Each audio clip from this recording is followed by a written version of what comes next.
Hello, everybody, and welcome to unMadeGaming. It is Wednesday, and that means we are back here for 6&Twenty Metropolis in the City of Mist. And as you can see, we are down one player today. They currently have a mouthful of Novocaine and something like that. So they won't be here for the foreseeable future. So when the cat's away, the boys will play. And with that, we'll go over to the mastermind of whatever the hell is going to happen today. Me. No, just kidding. Johnny, who are you? Where can we find you? And are you ready for this? Johnny, Video Store Cowboy, everywhere except on Twitter. On Twitter, and ironically, also, I just made a gamer tag or account today on Xbox Live, and that was a bad idea. Plus, they do the 15 character limit as well. Anyways, am I prepared for today? No, and I blame Greg.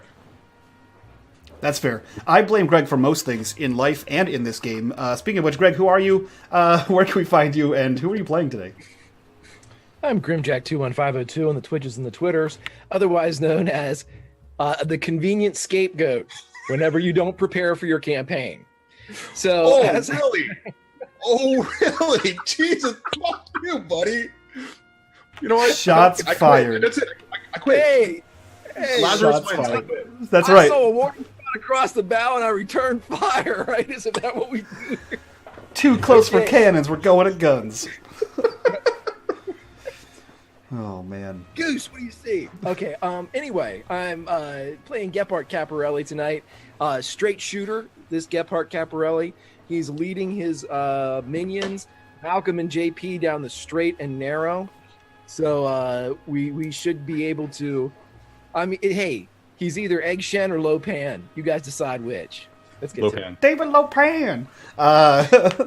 Someone who definitely gets that reference. Sam, who are you? Where can we find you? And who are you playing today?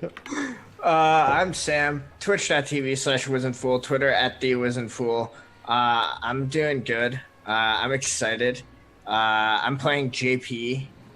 He's a good boy, just trying to be nice. But now he's pretty angry. You know, he saw some dark things last week, and now he's ready to go full barbarian rage, I think, even though that's not a thing in this game. No, we get it. And I'm going to choose to not insult the MC at the beginning of the game. Unlike Craig. Do you have a question? Are you raising your hand? I do have a question because you said something in your intro that I'm very curious about because I didn't actually pick up on it last week. Is JP angry? Well, yeah. He's about to get really angry. I mean, I didn't have time to react. We just saw an old man get shot and then what's he looking at? He's about ready to get extra super angry, guys. Look out. He's gonna get all sorts of angry. Yeah, no, we'll see what happens. I mean, these guys just shot a poor old man with broken arms. So you said not like you guys broke his arms or kind of clipped his not wing, you guys, or like restrained him or anything. Who killed him? Who hurt him? He was attacking my friends. I didn't shoot him with a gun. No one provoked him. He just started blowing fire on someone. Anyway, Sam, you said something about being a really good boy in your intro, and it went right into my brain. This is what happens when we don't have Lauren here to keep things rocking and rolling. There's a song by Bo Burnham, and in the song it says, "You're a good boy, a good bad boy, a good half boy, half bad boy." And I was like, no, that's JP. He's a half boy. That makes sense. Oh man, that's good stuff. So let's get into the mayhem that's going to ensue today. And before we do that, I'll remind you guys of all the ways you can donate down in the donation section down below. Nat 20s, Nat 1s, NPCs, extra awesomeness, and we're going to need it because we're fighting some pirates. So that's going to be dope. Miss Ninja, thank you for that 5-month sub. Sorry you can't be here. Sorry your mouth is all... hit us up on the retweets, the follows, and the subs, guys. And with that, Johnny, let's kill some pirates. 3 things. Number 1, now that she's here, but if she's only in chat, I'm disappointed in her because that would have been the perfect Rufy subplot that was set up from last week with that voice. But since she's not here, her face is melting and all. I have no sympathy for you. Number 2, who says you're going to fight pirates? Oh, there's no way I'm not fighting those pirates. Are you kidding me? You said I wasn't fighting a dragon last time, and look how that went for you. I said you weren't fighting a dragon last time. You were goaded into, you were manipulated into fighting that dragon. Yeah. So I don't know that you can really call that a fight. It really wasn't a fight. I'm going to Malcolm those pirates. You just 3. I'm sorry, go ahead. That was it. All right. 3, previously on 6&Twenty, Metropolis. After a really, really weird affair, or a really, really weird date between Flora and God, I'm blanking here. Anatoly Vidalis, which we're not going to talk about until next week. So we'll talk about that date next week. The 3 boys decide to go off. A man and 2 boys. I mean, a man, a teenager, and a young adult. And JP? Wait. JP's in his 20s. Yeah. Well, so I'm not sure how. That's post-adolescence. You're just of legal age for everything. I really don't know how to. Anyways, the three gentlemen go off on an adventure to the park of Honolulu in the Old Quarter, where they discover a small island at the center of a pond inside of the park. When they travel on a boat across the pond to Honolulu, the island, they find an old man sitting there, just drunk and bitter and sad. After a fair bit of manipulation on the part of various characters, he reveals his true nature as a dragon and moves in for an attack. But somehow the crew, using a various set of means, defeats him, and we're going to escort him away to interrogate him when somebody shot him. That somebody was a pirate. That pirate was stepping off of a dinghy that had just rowed to shore from a pirate ship parked inside of the pond. And that's where we're going to fade in. The gunshot happened. The pirate said, "Waiting a long time to kill that dragon."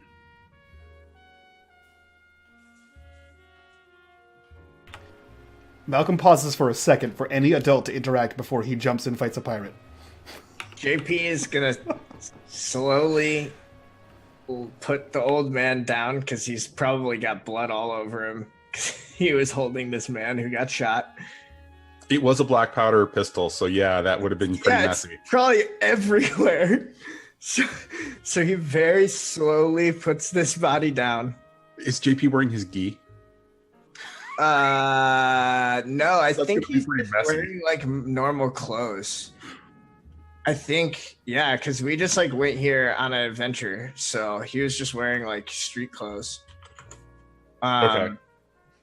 But yeah, he's covered in blood, and he slowly puts this guy down and looks up at the pirate, and we see his eyes are doing that weird glowy sort of red gold thing that they were doing when he was fighting the succubus. And I think in a very low and measured tone, he's just gonna look up at this guy and just go, why would you do that? That's my business. Now your business is with the captain. If you gentlemen will please step onto the ship as you see pistols coming from the other 2 pirates on the dinghy. And they're kind of motioning you to the ship. I would like to take a running leap and try to plant my knee in this guy's face. Okay.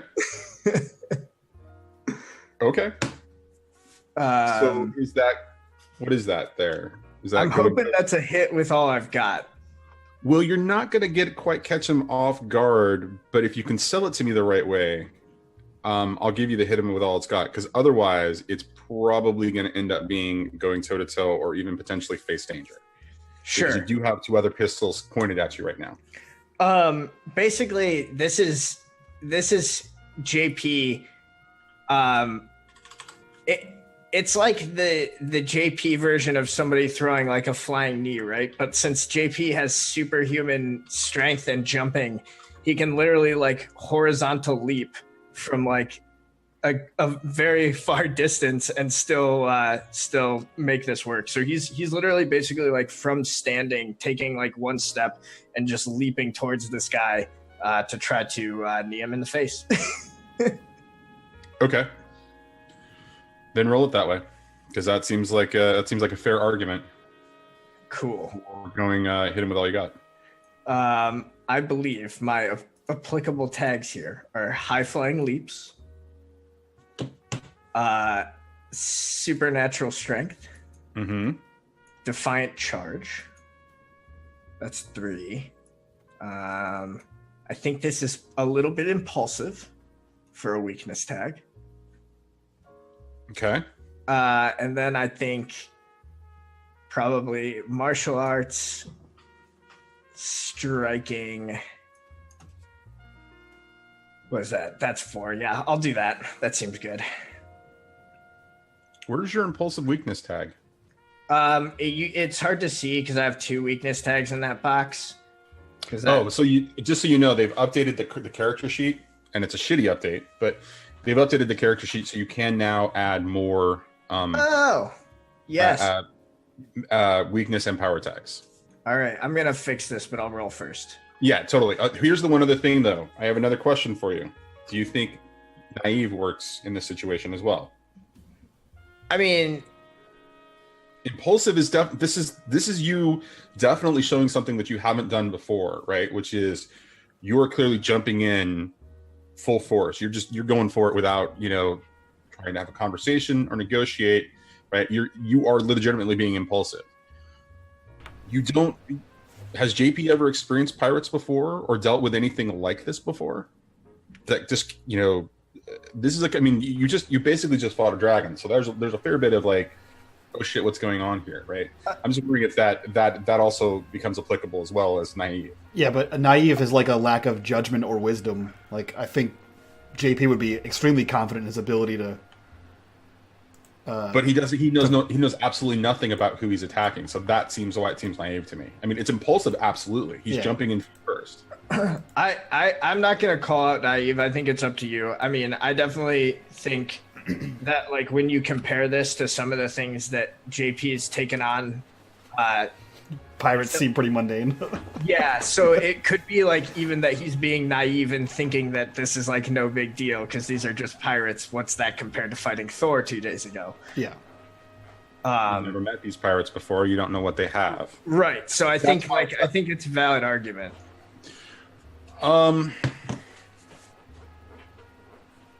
But I'll let you make the call. I'm not going to call it out. It sounds like, Mike, you don't believe that it's naive. I believe it's naive. Yeah. Greg, what do you think? Be the tiebreaker here. Do you think it's naive or not for what JP's doing? I do not think so.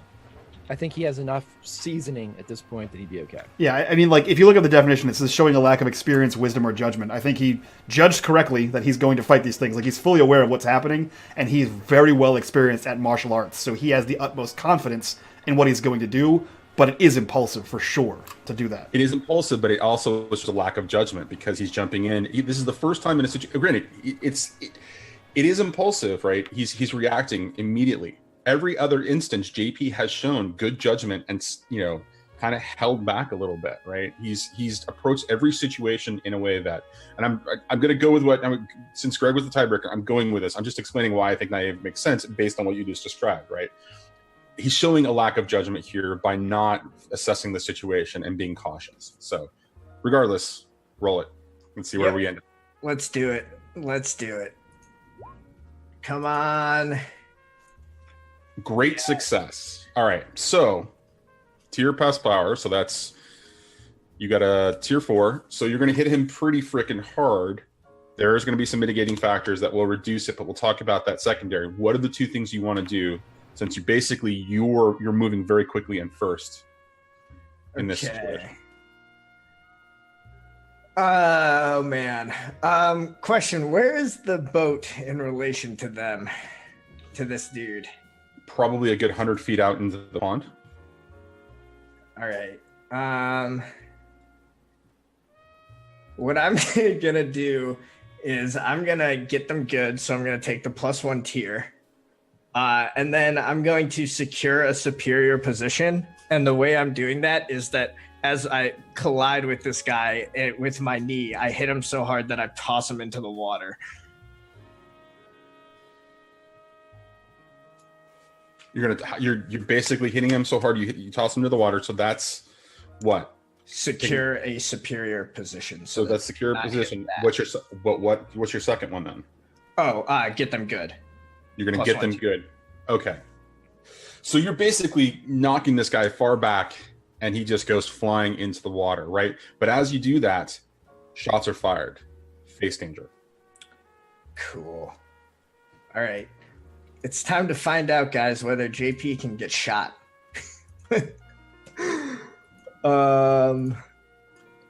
So I think body like a mountain probably helps me. Definitely. I think supernatural strength helps me. Okay. Do I have time to like try to like react in any way, or is this literally like me being shot? You just surprised them and knocked somebody, so they just pointed their guns and fired at you. There's definitely no way that you're going to be able to react quick enough to be able to completely avoid this unless your face danger succeeds, and then it's just going to be avoiding the situation. You're not going to be able to hit them at all. So like if I no, what I mean is like if I'm trying to like dodge out of the way, would my like acrobatics and that sort of stuff help me, or is it like there's not enough reaction? Absolutely. All right, cool. It's definitely it would be an instinctual reaction, right? Yeah. All right. Awesome. So I'll use acrobatics as well. Actually, you know what I'm gonna do? I have a crit from last time, from session 8. I'm just gonna spend that crit and crit on this. I'm gonna recommend that you don't do that. Okay. I'm just gonna recommend now, just unless somebody else donates a crit to you, I'm gonna recommend that you hold on to it. Okay, I'll hold on to it then. I'm not gonna take that lightly. All right, I'll just roll with this 3 power tags then. You're also gonna take weakness of impulsive. Cool. All right. Okay.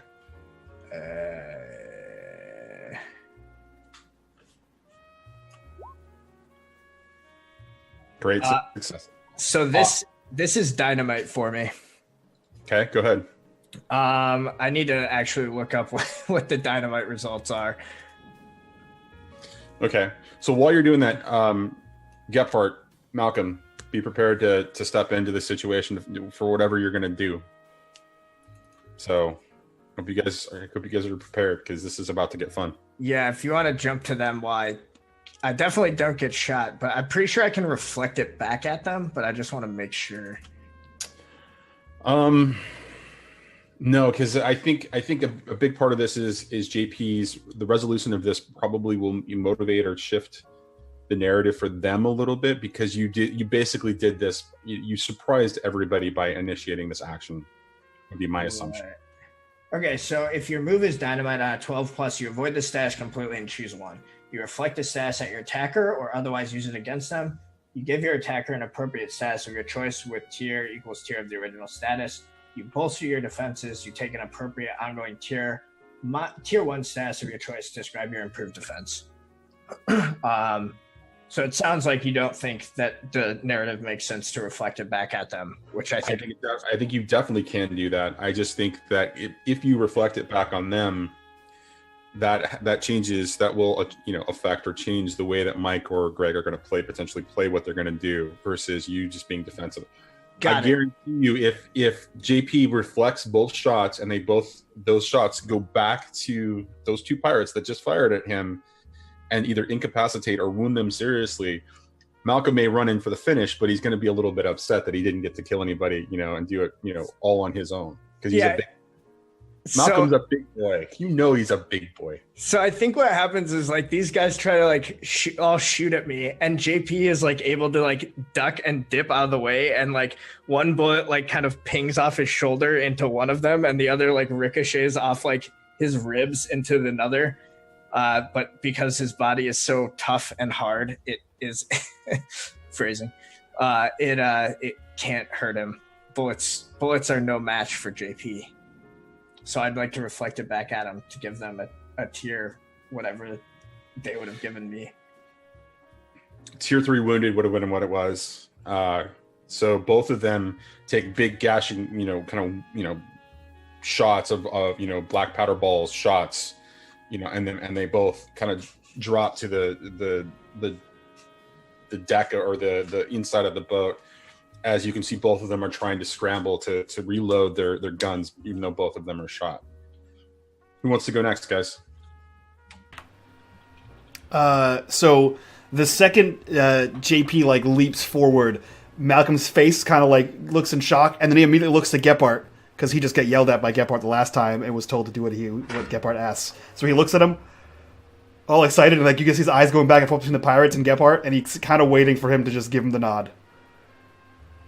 Yo ho, go get him! And he leaps into the air, completely ignoring these two and the small boat they rode in on, and flies to the ship. And lands on the deck of the ship. Nice. And you find yourself amongst a number of smiling, bloodthirsty pirates, swords drawn. Dope. So out comes shing! Out comes the wooden sword that Gephardt makes for him, and I'm going to roll change the game. Hold! Yeah, that's not happening. I'm going to roll change the game, and another sword's coming out. That's great. You're not gonna be able to get to that because the captain steps up. Okay. Hold. And you're gonna have to face danger. okay, so then what I'm going to do is use my new dope-ass ability. So I leveled up in mobility, and what that means is do try to keep up. The new ability, once per session, when someone rolls a 6 or less, which I guess this kind of counts. You can judge that, Johnny. And the MC makes a move against you. You can make a single additional move before the MC's move takes place. This does not count because there's no roll against you right now. You have to face danger first. Okay. Cool. Then I will face danger. I am going to use fucking everything. This is literally what Malcolm's built for. Yeah. He is. So are they firing? Is that what they're doing? What am I facing danger against? You're being commanded to hold. Okay, so it's like a mental thing? You're being commanded. You're being compelled to. Okay, all right, cool. I don't know what that does. Yeah, I'm just not gonna do that. I'm gonna go toe to toe. You're gonna have to face danger here. There's a relic in play here. Okay. You're in a compromised position, so Yes. You're facing a number of pirates with swords drawn. Captain has stepped up and told you to hold.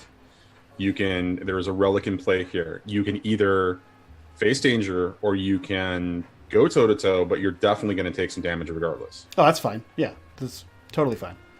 Yeah, take damage all day. I'm fighting pirates. Yeah, so as soon as he says hold, Malcolm charges towards that one, for sure. Does he look like a captain? Is he in full captain's regalia? Absolutely. Dope. Yeah, so he's coming towards that guy. Sword drawn. I'm going to use... Man... I don't think any of my negatives apply here, unless there's heavy mist where we are. This is Honolulu, and this is also the Old Quarter, so yes, that does apply. Okay, so I'll apply that one then. Okay. Because the rest of them are stress and negative emotions, and nope, he's super hyped right now. Can't tell adults from pirates. Fuck them, they're all pirates right now. And the Lost Boys aren't here to be troublemakers.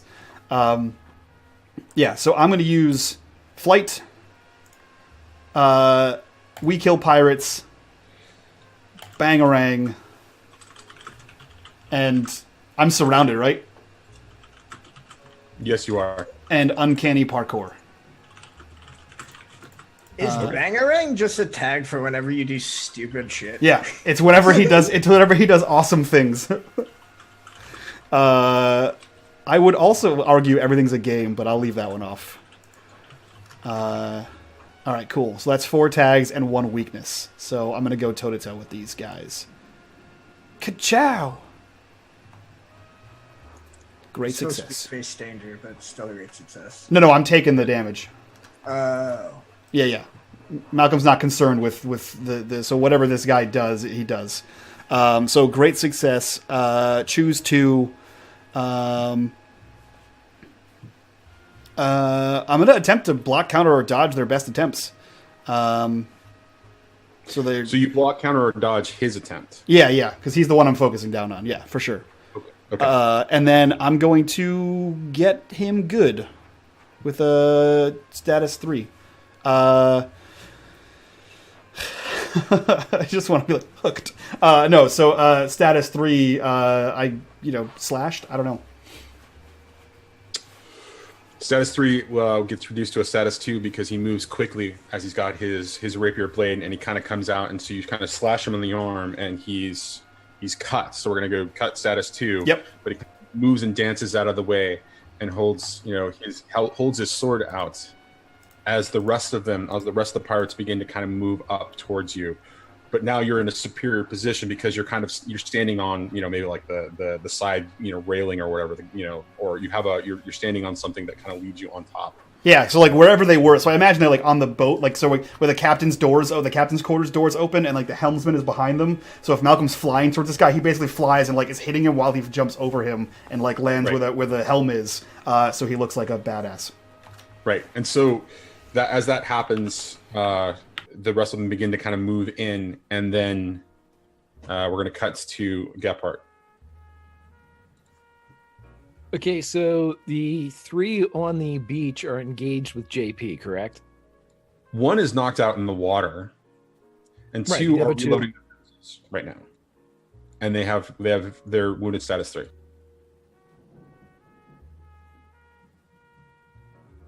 Okay, how far away are they from me, Johnny? Like what? The 2 on the boats? No, the 2 that JP are facing. The 2 that JP are facing, they're in front of JP, so probably a 15 or 20 feet from you.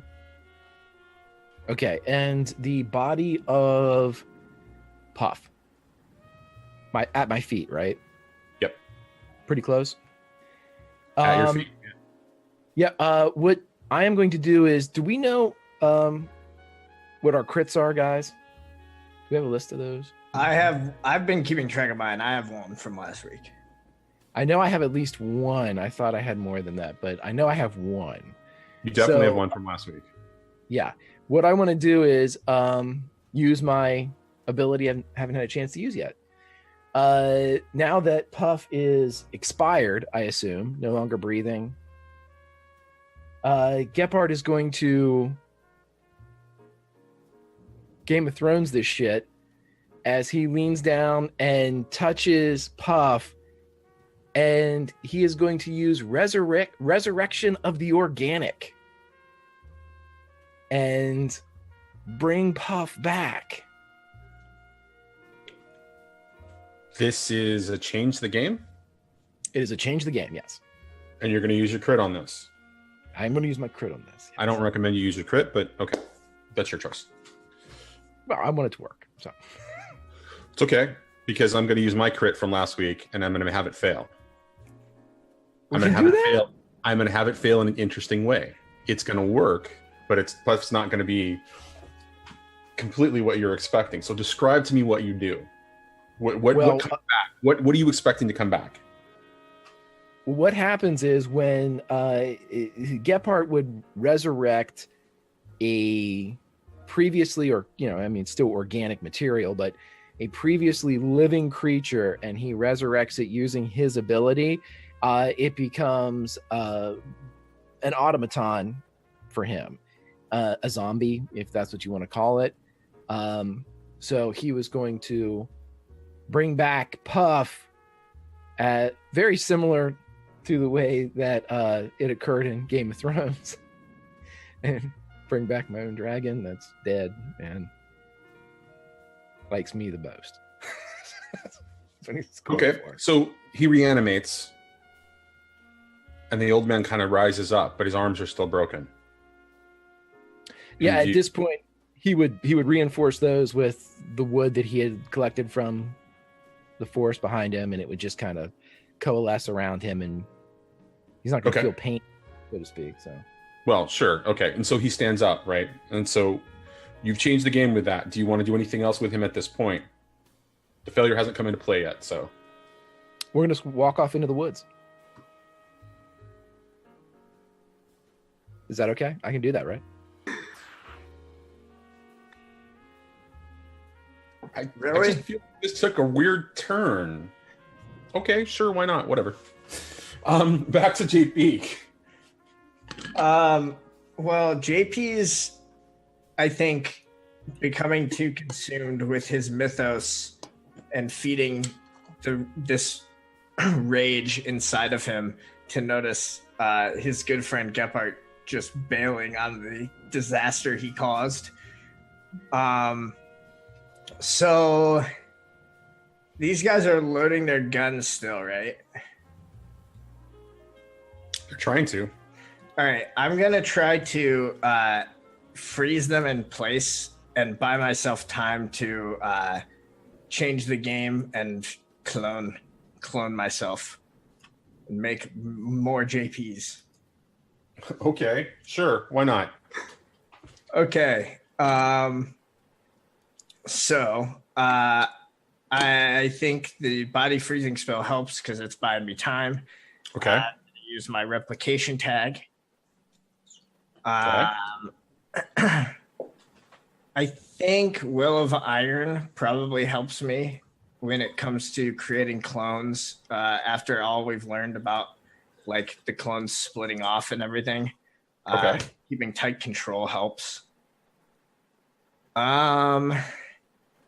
And I think that my pride again hurts me because I am like so unconcerned with these guys trying to like shoot me with pistols that I'm just like slowing them down so that I have time to actually like prepare my next move.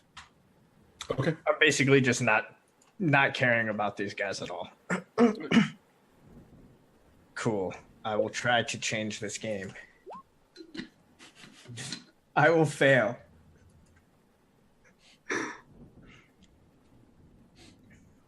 Do you remember the last time this happened? Yeah, I know the mini JPs. I always fail when it comes to making clothes. All right. Table, have any suggestions about what happens this time? It's not an Army of Darkness thing. This has to be something else.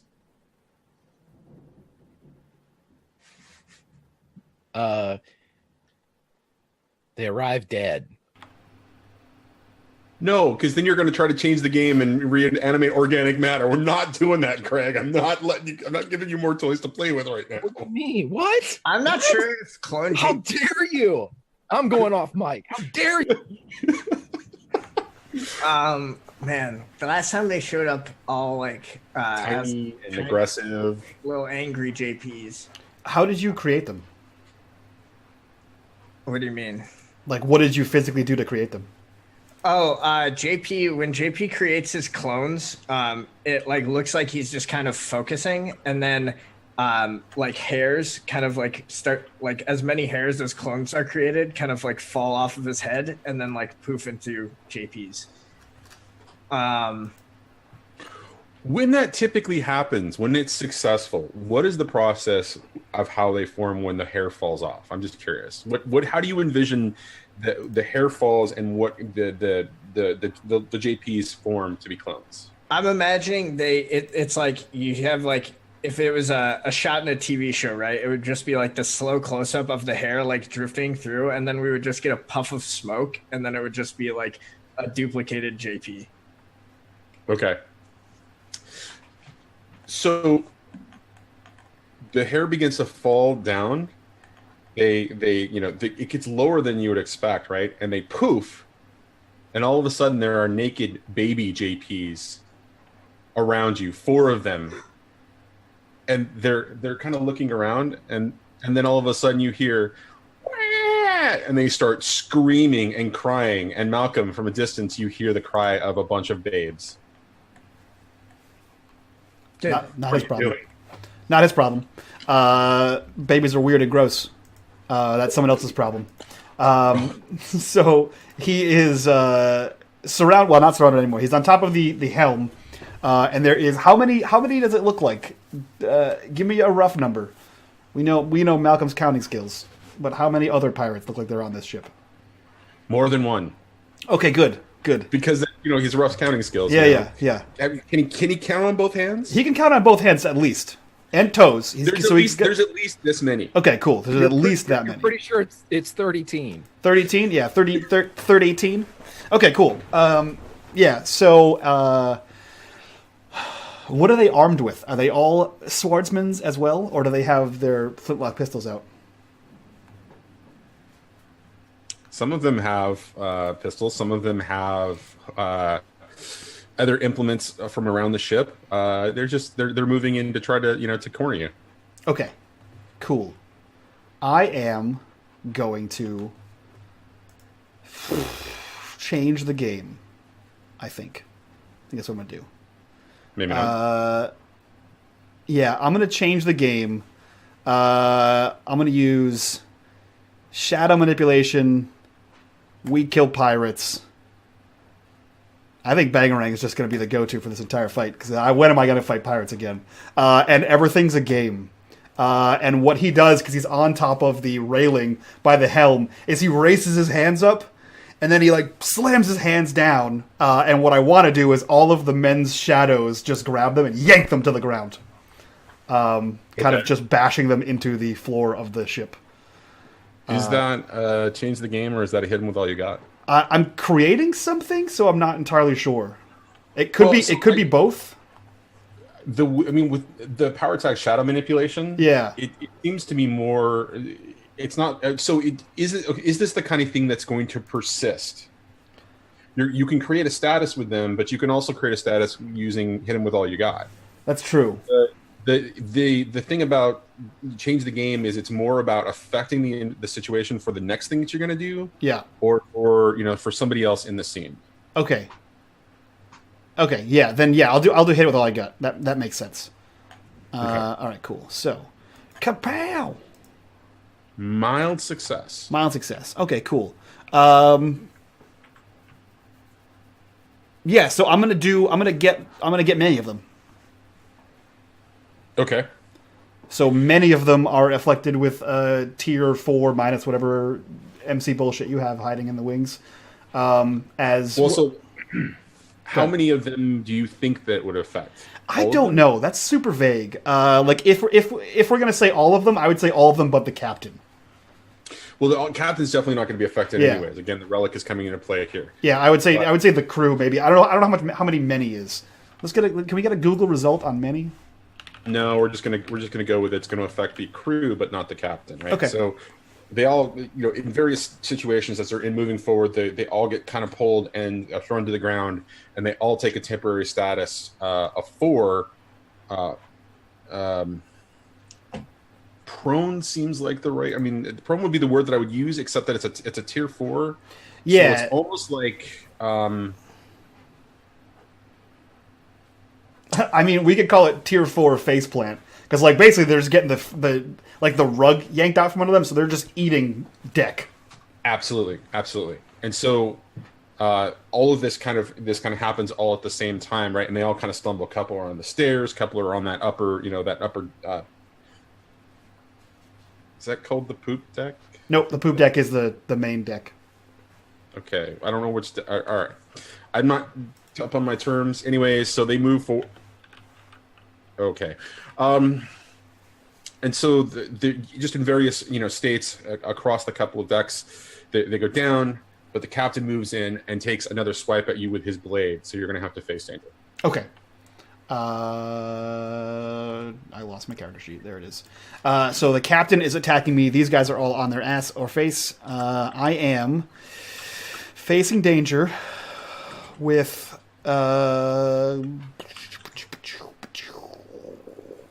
I think he's just fighting this guy one-on-one. So the same thing before. Flight, uncanny, parkour, we kill pirates, and bangarang. And if you'd like to pull a tag in there, a weakness tag, feel free. I don't want to keep I'm not going to keep manually putting in sensitive to miss. I don't want to think that there's I don't think there's a weakness tag that really applies here right now. Okay. Face danger.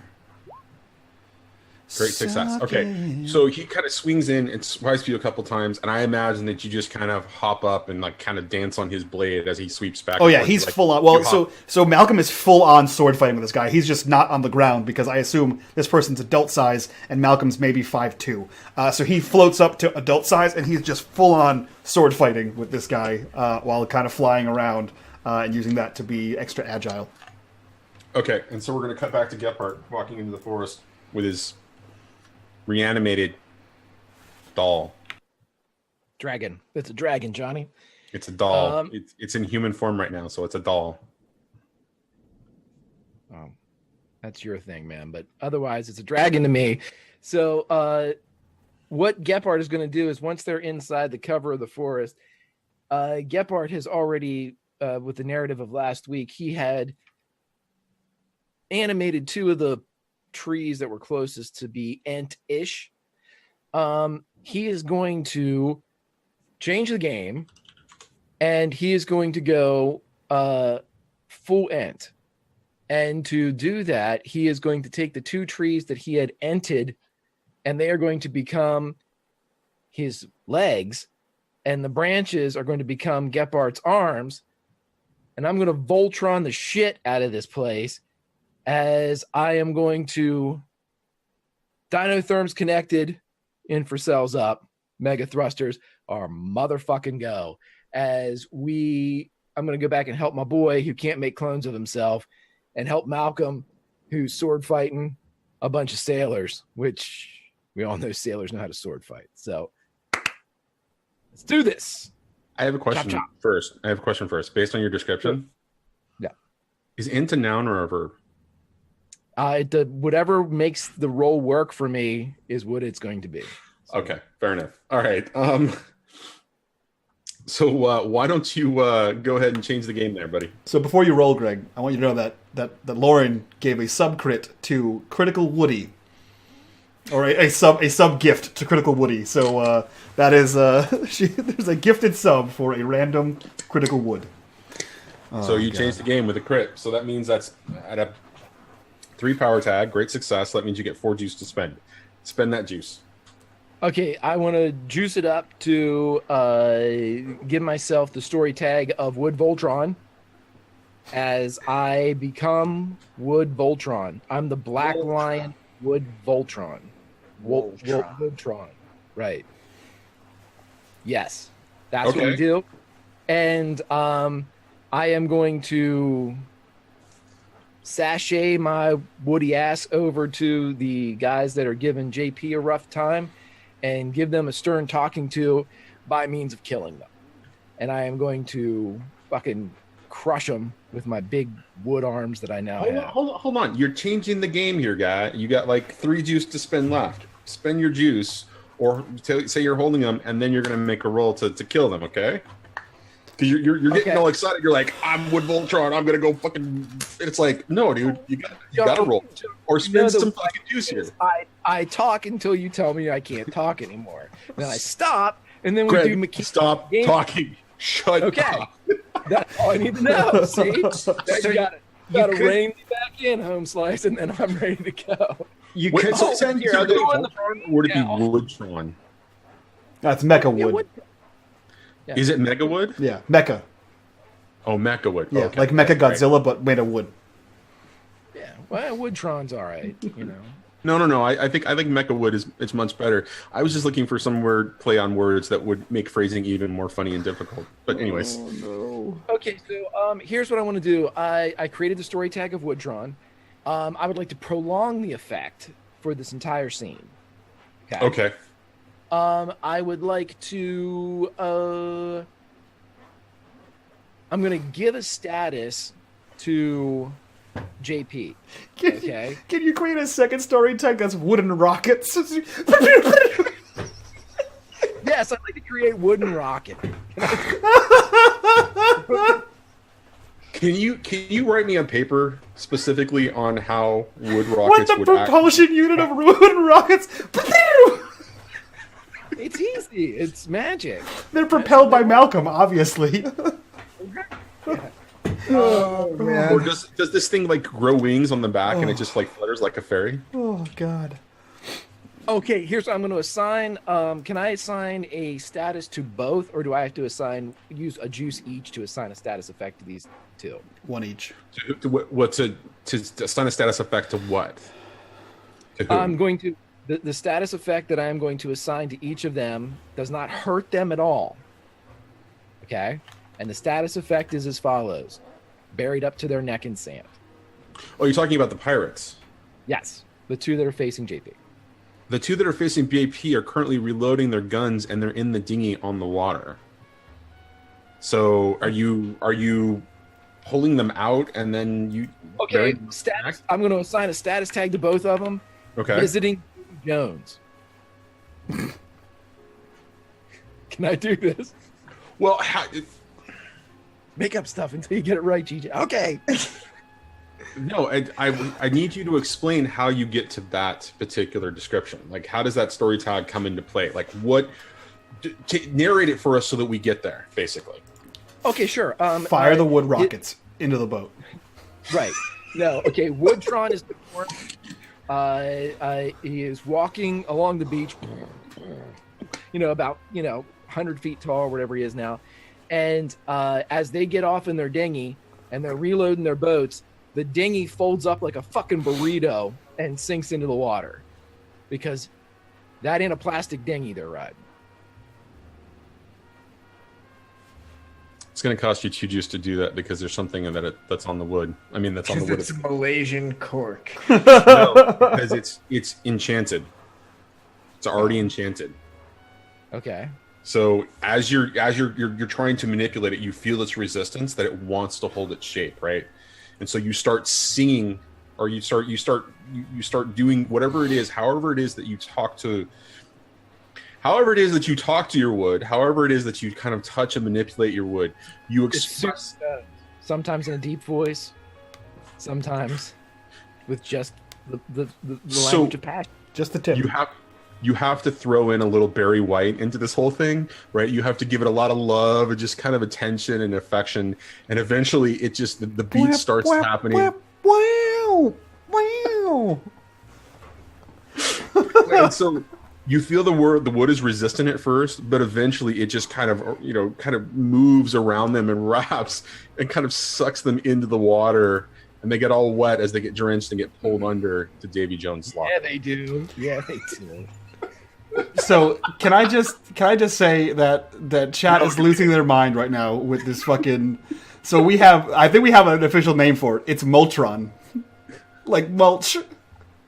Someone said squirrel bombs. Someone said this is nuts, and then someone else responded with no, this is wood. Greg, your friend Big Pig, said this is a real sappy situation. Everyone's rooted in their chairs. This is the worst day.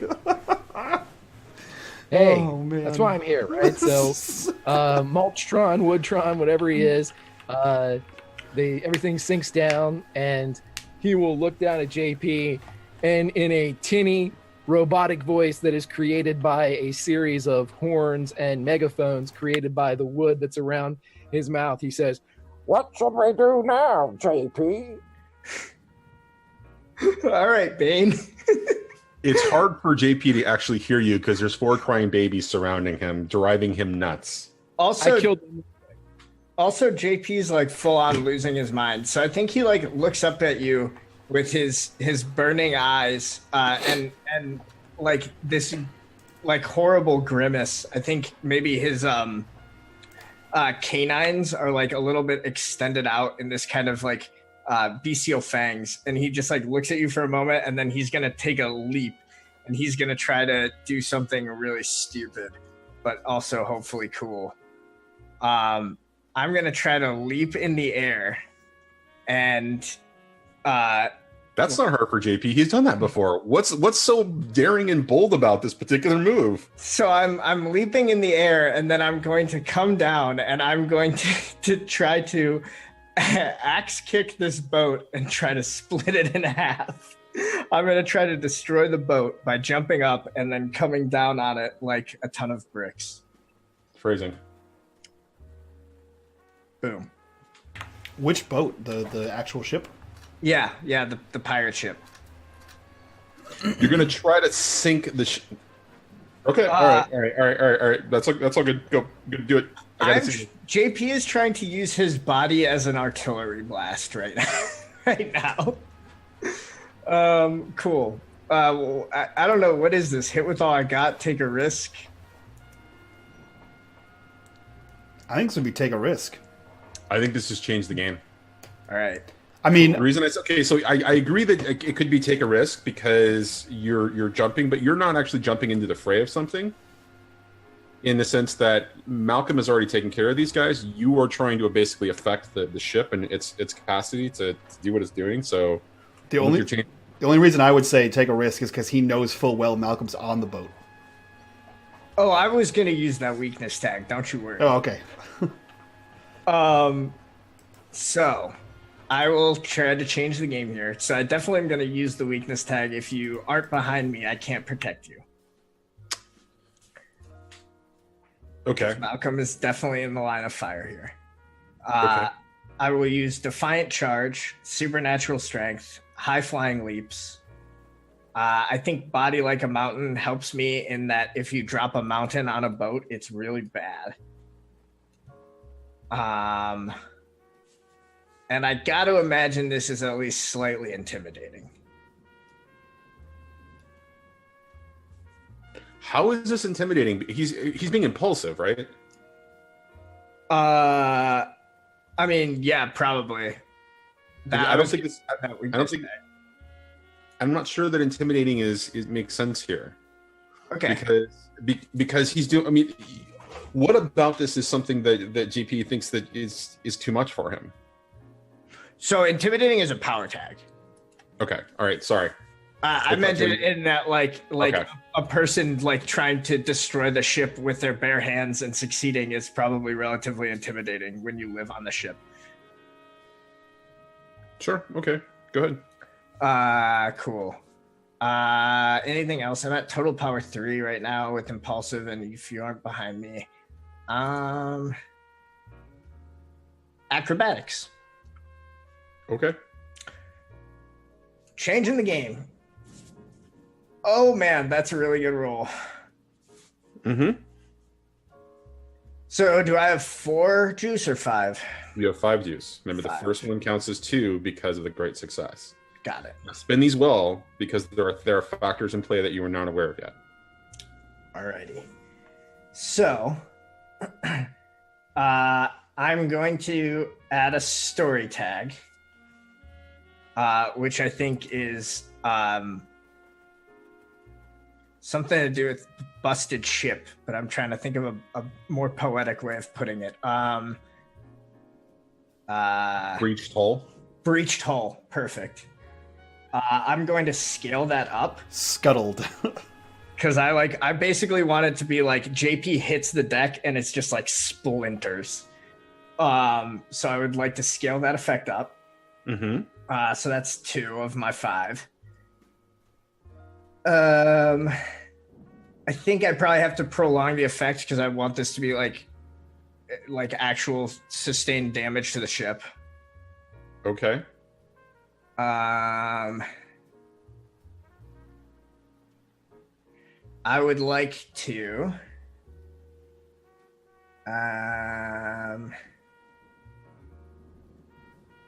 does Malcolm doesn't have any statuses, right? No. You can hold on to them in the scene. I'm wondering, so since I already scaled up the effect, if I inflict a status, am I inflicting it on like everyone on the ship? That depends on the status. I was basically thinking of giving everyone a tier 1 status of like shaken, because it basically they've already got temporary tier 3 statuses, so it won't really have an effect. Oh, okay. I'll bank the 2 juice then. I'll save it up. So Okay. JP comes down on the ship with this, he brings his heel down on the edge of the ship, and it just like reverberates and just like begins to crack and explode because JP hit it with the force of a cannonball. So as JP kind of lands, Malcolm, you see the captain kind of look around, and he's still kind of swiping at you, and he takes a swipe, forcing you back for just a second, moves forward, reaches for a lever, pulls it. the main sail drops and it pops open, and you hear the dinging of a bell as the ship begins to move forward, and it's taking on water. But as it's taking on water, from a distance, Gephardt, you see that there is a mist sort of rolling in across the water, kind of beginning to coalesce around it. And the next thing you know, you see the front of the ship beginning to lift up out of the water. What's next, guys?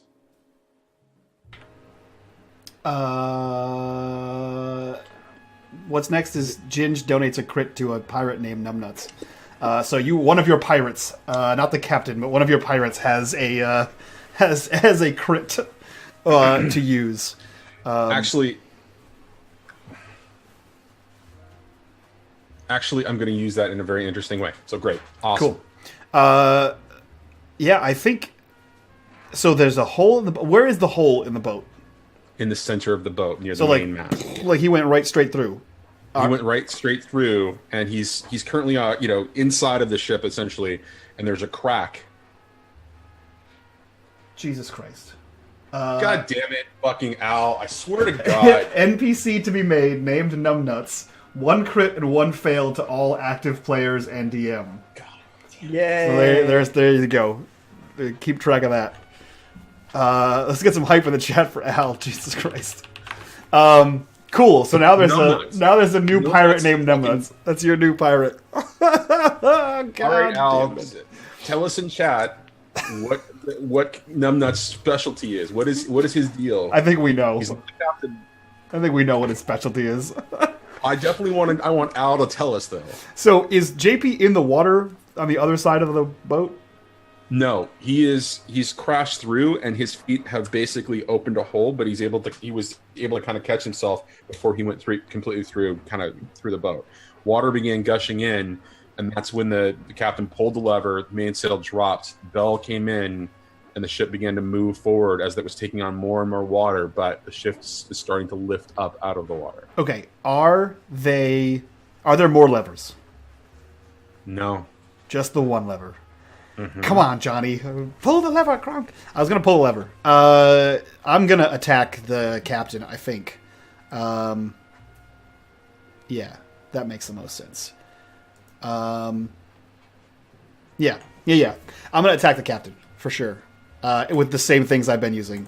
Flight, uncanny parkour, we kill pirates, bangarang. His back is, or he's kind of not facing you right now, so this will be a hit him with all you got. This will not be for a sure. toe-to-toe. Yeah. Get wrecked, pirate bitch! Great success. Suck all right. it!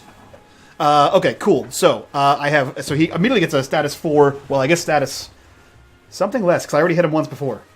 He's going to get a status 3. Right, so he should have a status 6 now. Nope. That's not how I'm that sorry, works. 5. Status 5. Nope, that's not how that works. No. Status 4. Oh, right. Because remember, what it does is it Yeah, goes... yeah. You got for your tier, you have to get 3 more of that tier before it takes you up to another one. So he's going to be pretty bad at this point. Yeah, I forgot about that. Okay, cool. So, I'm going to get him good. Okay. So bump that up to tier 5. And... Oh, man. You get him good. No collateral damage. Or lots of collateral damage. Where is the captain? Near the... God, what the fuck? The helm? Yes, near the helm. I'm fucking drawing a blank on ship terms Cool. right now. So he's turned around. He's facing the helm. He grabs the lever, pulls it, and Malcolm slashes at him from behind. What are you laughing at here? What's happening? So he slashes at him from behind, and I'm going to use control collateral damage. There's a lot of it. And you can pick one, Johnny. Maybe roll a D100 for it. Either he smashes into and breaks the lever, or smashes into and breaks part of the helm. That's the collateral damage. He smashes into and breaks the helm as it sends the ship kind of spinning a little bit. So it's still continuing to climb, but the ship is now starting to turn, and it's moving away from where the island in Gephardt and kind of moving, towards. But it's clear that it's going to start spinning in a direction, right?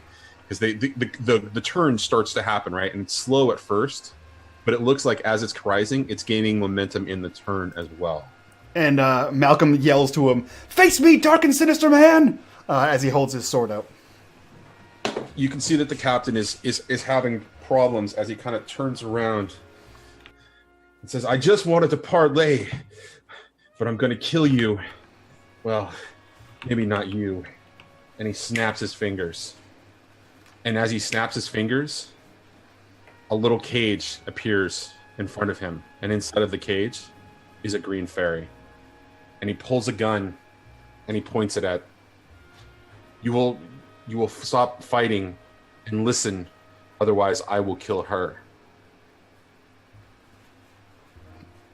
Okay. Malcolm doesn't give a fuck about that fairy.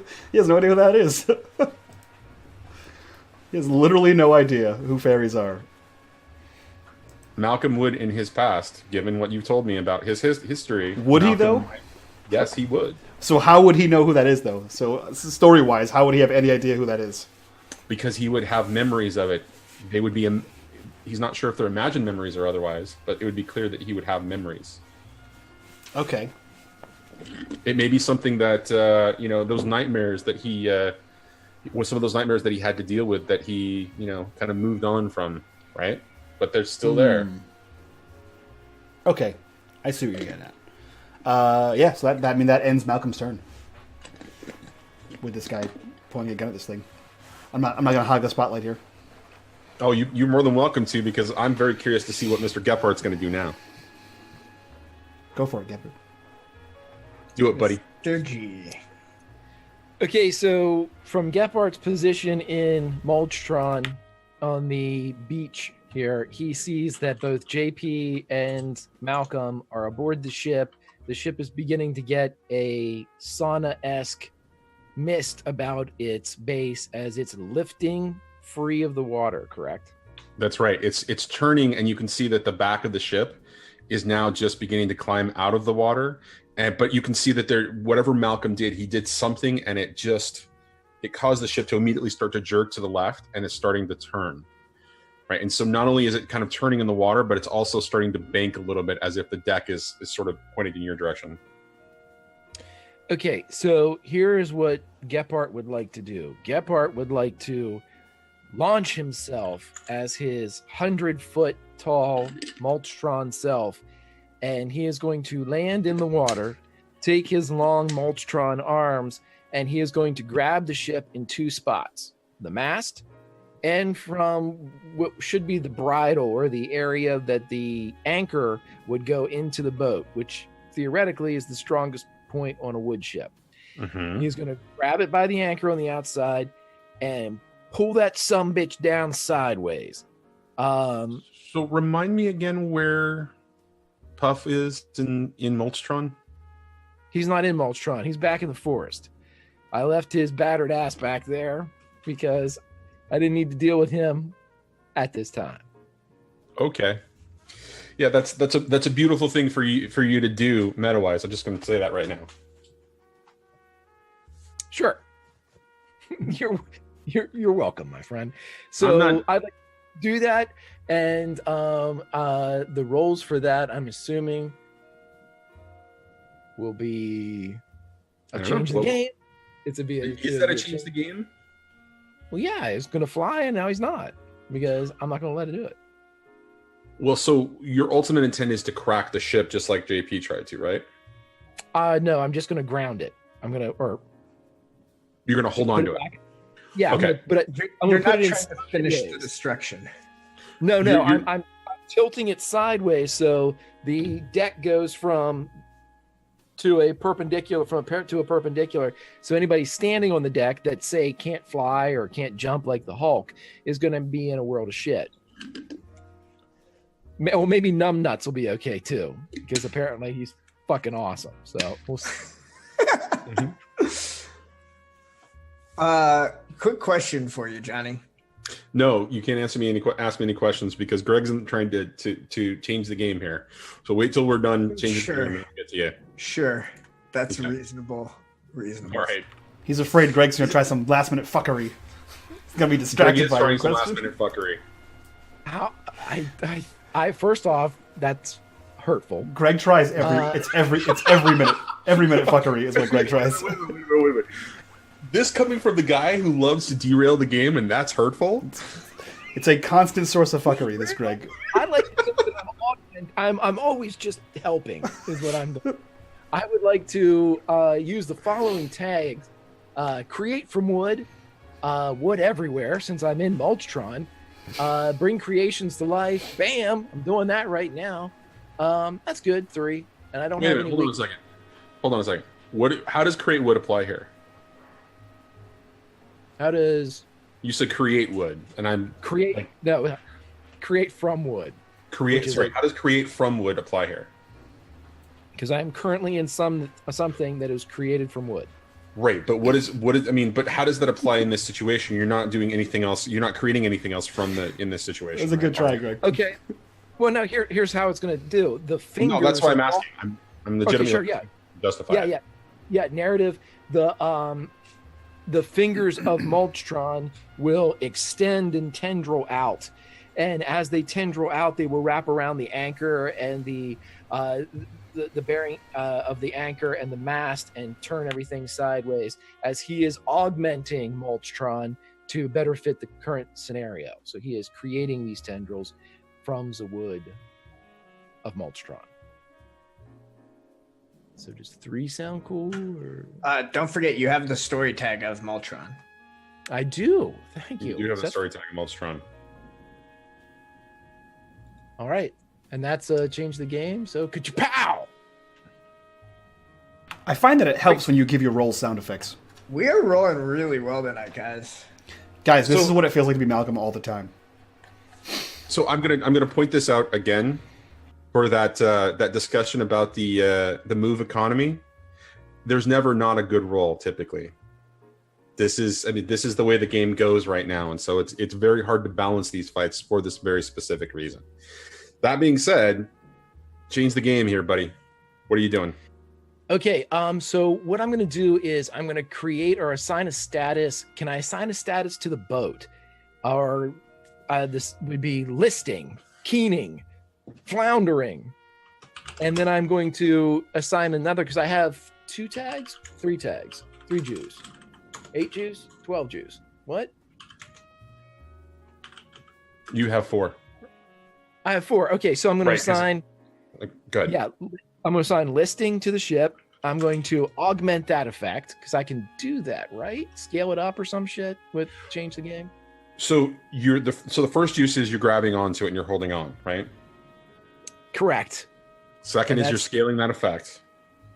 Yes. So it affects everybody on the deck. Okay. And I'm going to pocket the other 2 Jews. Just put them in put them in there for right now. Okay, and so just to be clear about how you're doing this, Mulch-tron comes up, right? Jumps through the water or jumps across the water, reaches where the ship is, grabs onto the thing. That's his first juice. Kind of, grabs onto it, right? And then kind of turns it this way. Correct. Right, and so like he's wants to shake it for change. Right. Okay. Mulch-tron shake it for change.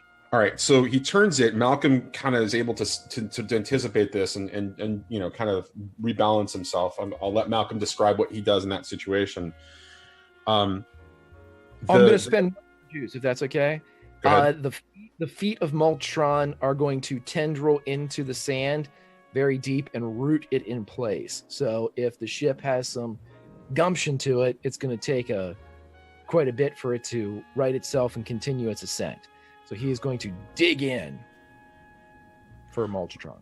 Okay, so you turn the ship, right? It's turning, right? And so that's 3 juice you've spent, right? You turned it. The pirates are beginning to slide off of it. For some reason, the captain is able to kind of hold his ground better, but he's already hurting pretty badly from the attack that Malcolm gave him. But as you're doing this, JP's in the middle of this boat as well, and he's going to slide and begin to fall, or again to slide against the floor and heading towards the side of the ship. So JP's going to have to face danger before he does anything else. That's good. Johnny, Johnny, can I ask a question? I have that 1 juice left. Can I assign a status to the captain of the boat? You can assign a status because this is a change the game, or you can create a story tag on him. What are you intending to do with that 4th juice?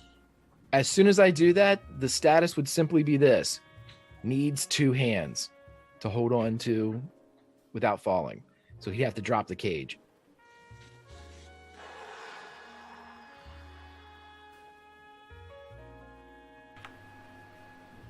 Tier 1 stumbling. No, he's remember, he's got that tier 5 on him at this point, right? He's badly hurt. There is a narrative reason, there is a status actually on him that helps him keep his footing. I'm gonna say that there is a story tag of stumbling. So instead of having, being out, kind of standing firm, as things are happening and kind of doing this, he's doing this instead. So he doesn't need his hands to hold on, but he can't maintain his aim, right? He's completely disoriented because he's having to just struggle to stay onto the ship. So he's not going to lose his footing necessarily so much as he's going to lose his balance, and he's just trying to keep his balance at that point. Does that work? Buys us time though. Yeah, buys Malcolm time and buys JP time. Absolutely. Okay. All right, so JP, face danger, buddy. All right, so this actually brings up a question. So I've advanced 2 of my theme books during this fight. Should I hold off on taking those advancements, or can I have access to those new tags now? The question is, what are the tags? All right. I'm taking, so for my 72 transformations adaptation playbook, I'm going to get the tap into the source advancement, which allows me to, once per session, get a free batch of 2 juice with a method that relates to this theme. And it's not cumulative, so I can't add that to a batch of change the game juice. And then for my stone body theme book, I want to take the new tag one man army. Because to signify that JP is more comfortable fighting against a large group, or contending against a large group. Sure, you can totally use them in this because they're seen appropriate because it's like the mythos taking a stronger hold on JP in the moment. Sure, so I totally think that makes sense. Perfect. All right. I'm going to hold off on the juice, but I just wanted to make sure. All right, cool. So I am trying to get out of the way here. I would like to use one of my leftover juice from the change the game roll to say that that's helping me, because when I smashed up the ship, I caused all of these boards and splinters to happen. And so things are sticking out in weird directions and make it so that you can hop off of them. And get a purchase, even though the ship's kind of tilting sideways. Okay, so we can say a story tag of ledges or something like that, right? Like something something that gives you purchase. So yeah, it's helping me. Right, yeah, so sure. it's gonna be basically a positive effect in the scene. Cool. All right, so that's one. Then I've got acrobatics. I've got supernatural strength and high flying leaps as I try to bounce and jump and duck and roll between everything here. I think that's probably all that helps me. Okay.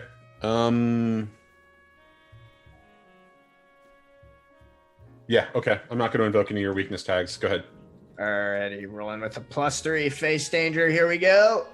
Great success. And this is dynamite still. So I will take do you think a +1 positive status of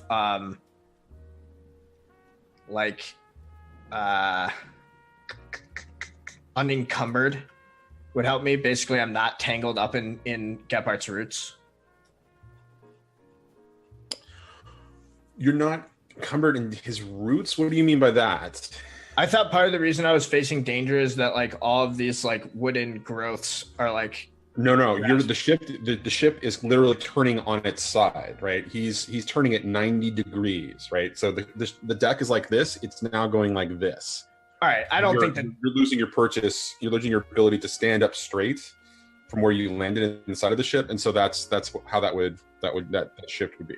Gotcha. All right. Well, I'm just not going to use the dynamite effect then. So I'll just like basically JP, as the boat is like tipping, he's like jumping and leaping out of the way from like splintered mast to like a piece of the deck that's been broken apart.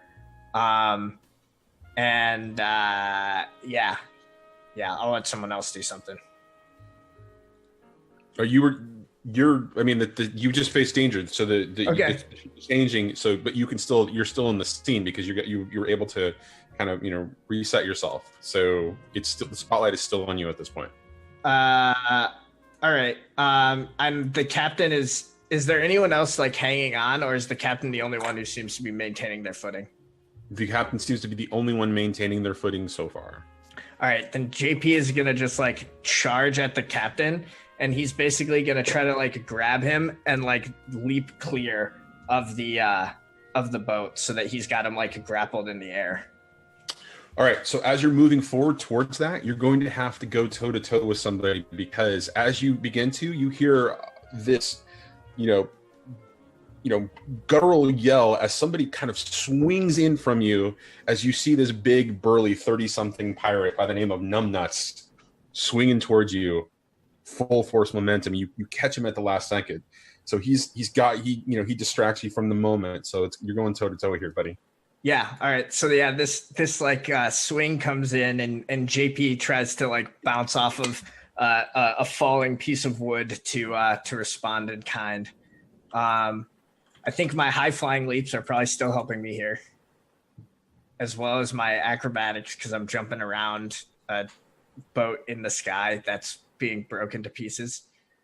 Technically, it's only probably a good 10 or 15 out, since Gephardt really kind of put that down real quick with Mulch-tron. Okay. So I wouldn't worry about it being high flying leaps in the sky, but yes. All right. So that's 2. I'm definitely still defiant charging, and I think supernatural strength helps me. How does it help you here? Well, I'm going toe to toe in a fight with this guy, right? So like, I would imagine. You're coming at it, but you're essentially reacting to him. Your momentum is moving forward, right? So this isn't like necessarily a feat of strength so much as it is like body like a mountain kind of a thing. Okay, yeah. So I'll just basically body like a mountain because he's just taking the hit. Cool. And this is definitely impulsive, so I will use that. Okay. This whole damn thing has been impulsive. Cool. Let's do it. Go toe to toe. That's not great, but it's not terrible. That's a mild success, and the only reason that you succeeded is because you're power tag. So please narrate for us what you're doing in this situation. You get one of those. Okay. I think I counter their best attempts. So yeah, this like club comes in towards JP, and he like moves to the side and like brings up his arm to counter, and it just like shatters against his arm as he like pushes past this guy towards the captain. He wasn't wielding a club. He was swinging in on a rope, and he was coming in. Oh, in that case, I literally just step back, and this guy swings it out in front of me. Okay, so you counter their best move. Yes. Okay, just want to make sure I understood that. All right, so you kind of come in, he kind of swings around, kind of whipping around to the side, and you're continuing forward towards the captain, going full bore. And we're going to cut to Malcolm. So there's another donation for Numbnuts' brother. His name's No Nuts. Nimnuts? His name's No Nuts. No Nuts. Okay. So it's a crit fail to Mulch-tron. And the creation of Numbnuts. Same story, No Nuts. Same story as Numbnuts, but he's a fresh pirate and the younger brother of Numbnuts. Mere weeks before becoming a pirate, there was a tragic accident with a crocodile, thus gaining him his nickname.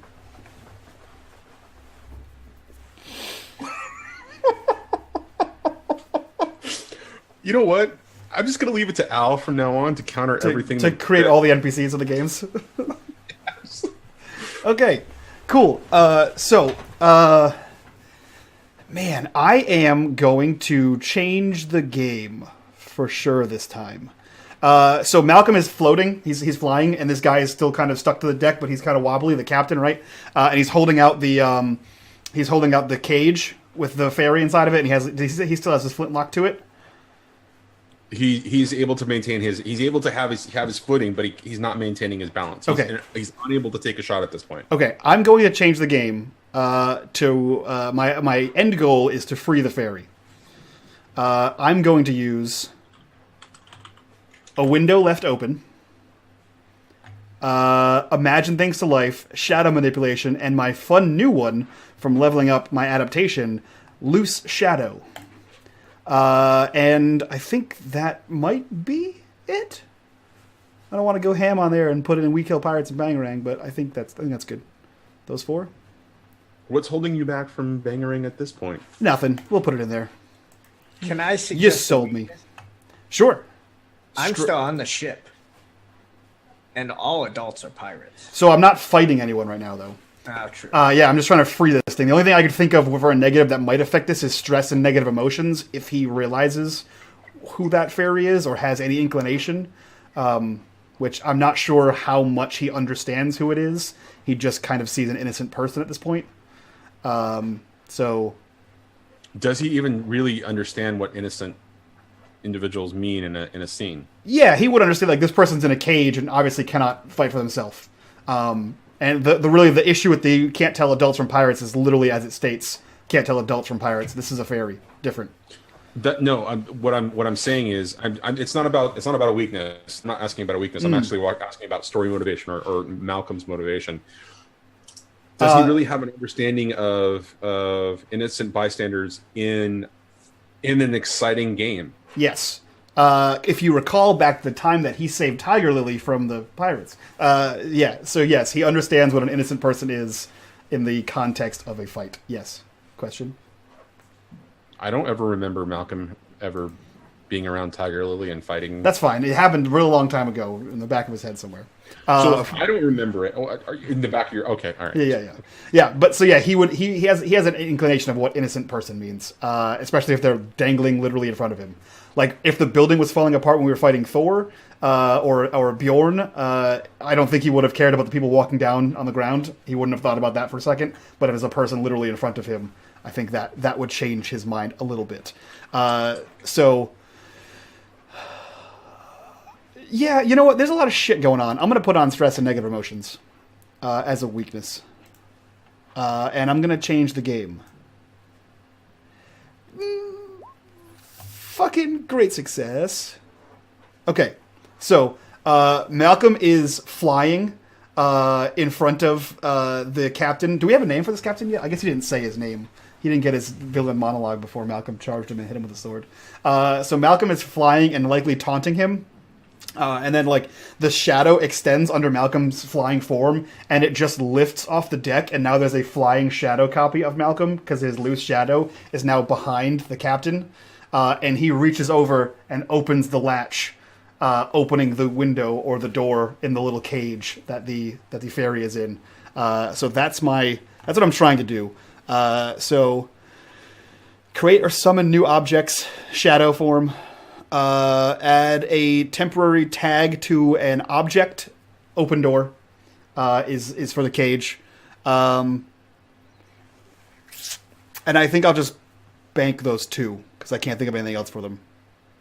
So as the shadow opens the door, sorry, I'll prolong the effect on the shadow. Kind of struggling. You see the green form kind of tumble, roll, and fall out and fall to the deck and begin to roll towards the edge of the ship. Can I use my last juice to have the shadow grab her? Sure. Then I do that. Yeah, so I'll spend that last juice to grab her. So the shadow grabs her before she kind of rolls off the ship. Yeah. All right. And so it's at that point that you feel somebody jump on your back as No Nuts has appeared out of nowhere, kind of grabbing onto Malcolm, and then, with a sort of, trying to pull and put a knife towards his throat. So face danger. I like it. Cool. I'm gonna take all these things off here. Hold on, 90 different things. Flight, uncanny parkour, we kill pirates. Okay. I think that's it. I think that's all I got for that one. Getting stabbed in the neck is definitely not Bangarang, that's for sure. So face danger with 3 tags. Ka-chow! I fend off the attack. So you kind of, he's kind of struggling trying to get you, and you're just, you burst out, and he kind of falls to the deck and kind of rolls a little bit and gets his footing. As we cut to Mr. Caprelli.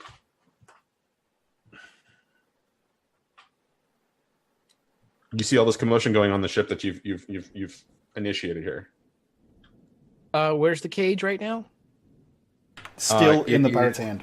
Still in the pirate's hands, and he's kind of holding on to it. But again, he was kind of shaking and doing his thing, because you made him unsettled. And then the shadow went boop, and the ferry went boop, and then the shadow went boop, and there was lots of booping going on there. Right. So where is the ferry at? You wouldn't see it. It is ensconced in a shadow. Booped, basically. You see basically a replica of a mirror of Malcolm holding his hands. Well, I guess you wouldn't see anything. You see a mirror of Shadow Malcolm. Okay. At this point, what he would like to do is continue the rotation of the ship until it's upside down. And then he's just going to shake it. See what comes out.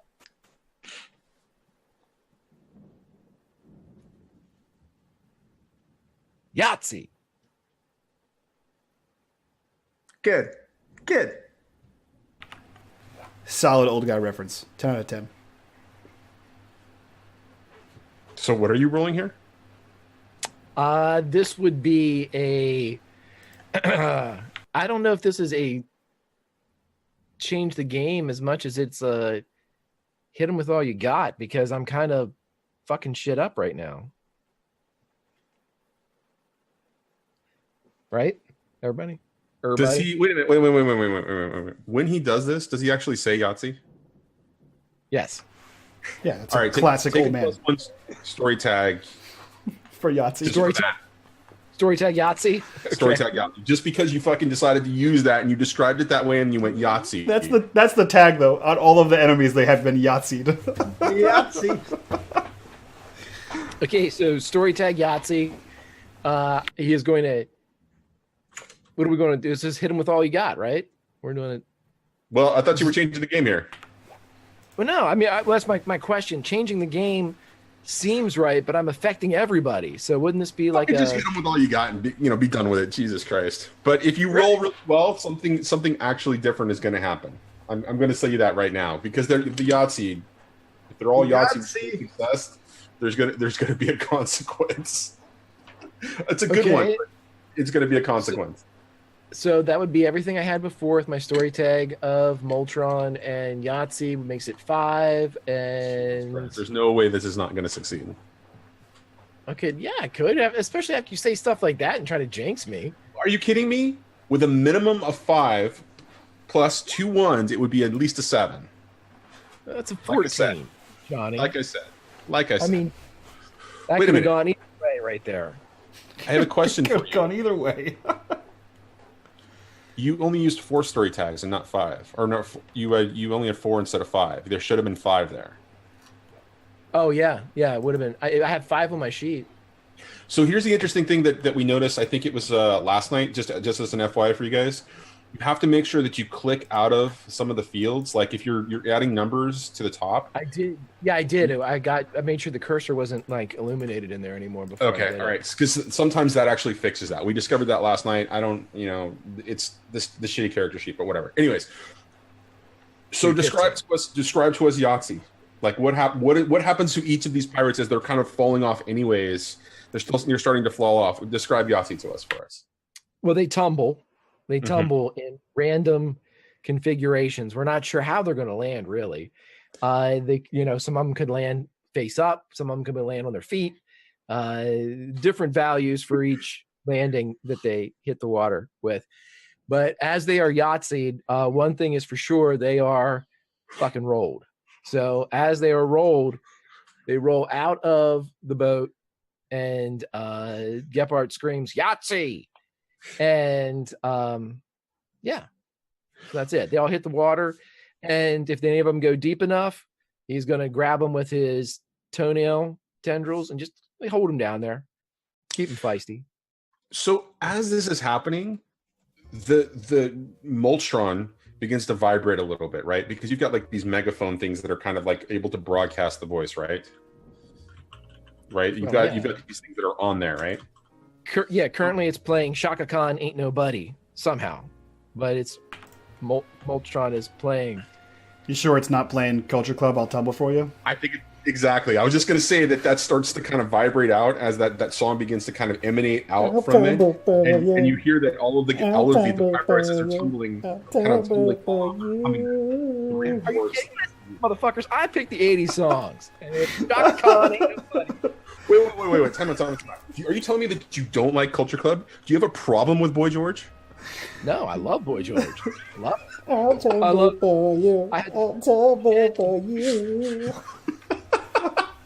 All right. Captured effortlessly. That's the way it was. Because that's just how Mulch-tron captured that ship effortlessly. What, motherfucker? All right, there is another donation. 2 donations. One's a crit to me and JP, and then another one, Gephardt gets an NPC wooden claptrap follower that doesn't participate in battle, and he must voice. So...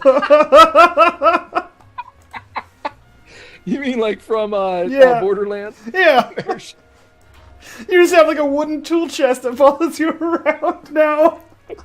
I'll do it. Who is not useful at all. And we will roll a 1d2 every single time to determine whether he is a positive or negative status in any scene. Bullshit. That's not what that said. He just eats shit. That's totally what it's going to happen. Oh, man. Because Claptrap is only useful 50% of the time, at least in my experience. He just falls over and eats shit. Help me. I'm over here. I'd like to think of him more like R2. Like he can come. He's way worse. He's way worse than R2. Oh, what are you talking about? He is more C-3PO than R2-D2. I think every time you try to use Claptrap, you have to roll like a D100, and on a 25 or lower, you succeed. Like Call of Cthulhu rules, and he has the useful shit you need.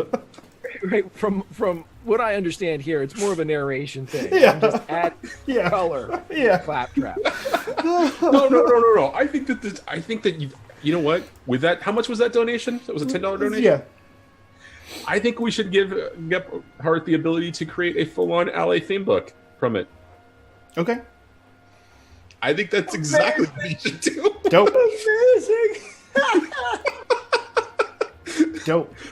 Because just I will take the donations the 2 crits that I got, the crit success and the crit failure. I'll even throw that in just so that he gets that theme book, because I fucking love the idea of this. Yeah. It's gonna be brilliant. And then you roll at the beginning of the episode to see if Claptrap's with you. To see if he comes along. Start my up because I'm not. Oh man. All right. So, Shaka Khan, I tumble for you. You know, it's confusing as hell, right? So the shaking is happening. JP, you're continuing towards the captain. You notice you do see Malcolm's shadow just kind of come in and do the boop as you're kind of dealing with numbnuts, and you see the attack from no nuts. At this, so you're continuing forward. Are you still going for the captain? So is this like happening as like the ship is turning all the way upside down? Well, it's not turning. It's halfway, right? So you're still kind of tumbling, running, but you're able to maintain your footing just based on the way that you've been, moving and rolling through this situation previously. Yeah. All right.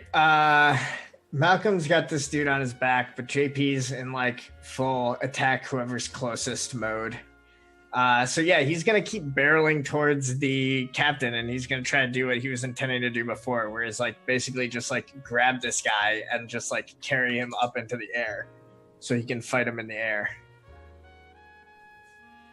You're gonna wait a minute. You're gonna carry him up into the air. So ship is sideways, right? Mm-hmm. This guy's like hanging on here. JP's like jumping back and forth. he's going to try to grab this guy as he jumps and pull him with him up in the air so that he's holding them up and they're away from the boat. Okay. Do it.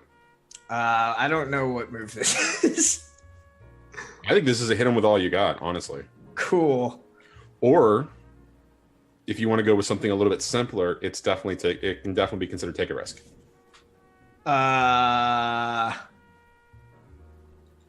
Let's do hit him with all you got. Why not? Actually, I'll do take a risk. I think that makes more sense. All right, so high flying leaps, supernatural strength, defiant charge, acrobatics, and this is probably pretty impulsive still, I gotta say. And Malcolm's in front of me, eh? Yes. All right. So I think I take if you aren't behind me, I can't protect you. Okay, since you took it, that's great. But I was going to invoke it as well. So, go ahead. Taking a risk. Mild success. Things get messy. All right. Hard bargain. You get him and you jump up into the air. But in doing so, it causes a little bit of collateral damage to Malcolm. And I'll describe what that is if you decide to do that.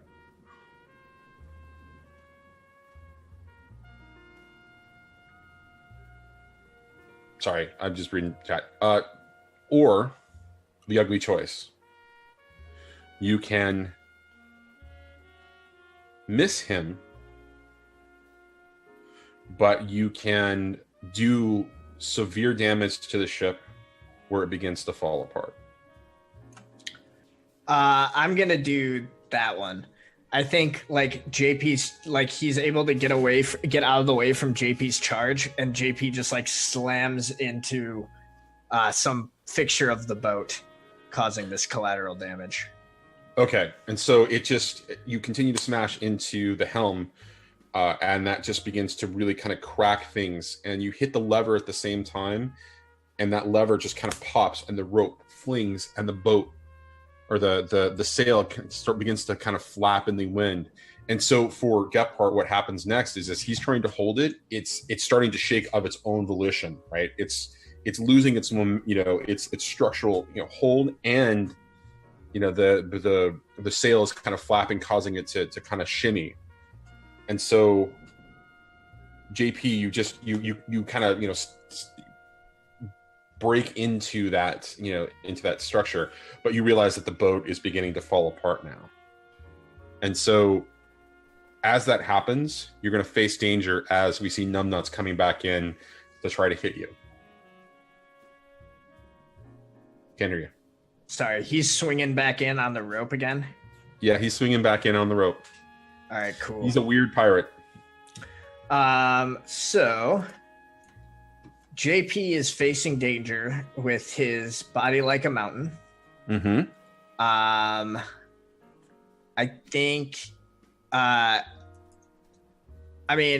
everything's falling apart still, so I'm imagining he's still having to like jump around and leap from thing to thing to like even not be crushed in this boat. So probably acrobatics again.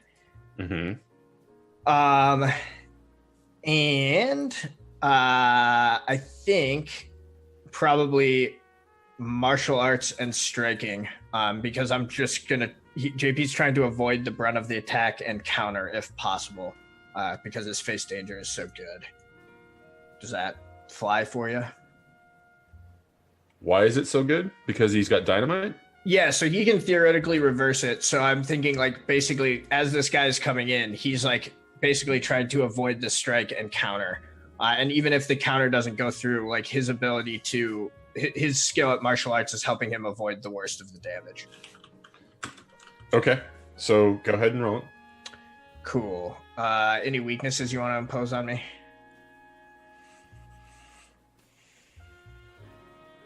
No, because none of them. I don't think any of them apply right now. All of Cool. them. Taking the risk. Oh my god. Well, so that again, This is one of those situations where it's totally playing in your favor. Go for it. All right, yeah, I'm gonna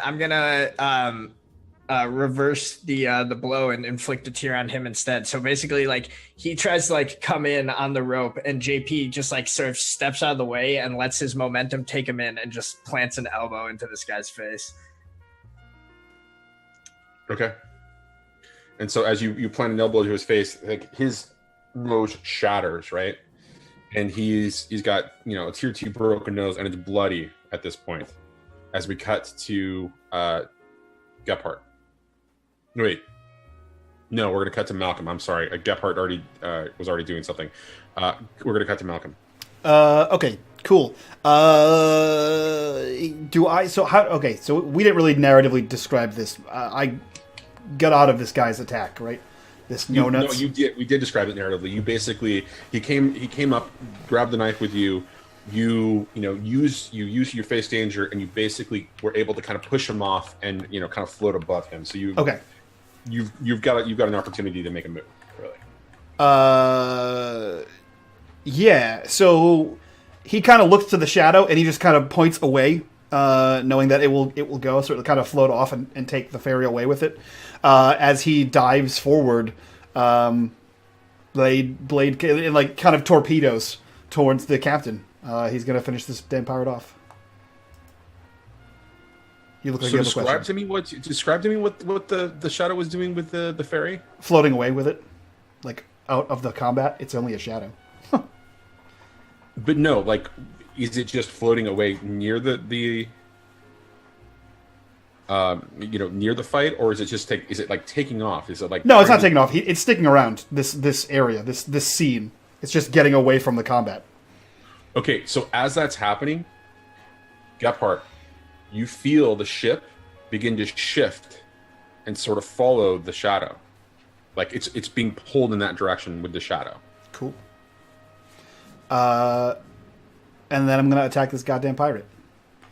So I'm going to hit him with all I got on the pirate. I'm going to say fight, uncanny parkour, we kill pirates, bangarang, and the weakness tag, stress and negative emotions, because now he's trying to protect somebody. Okay. And then face, nope, go hit it with all you got.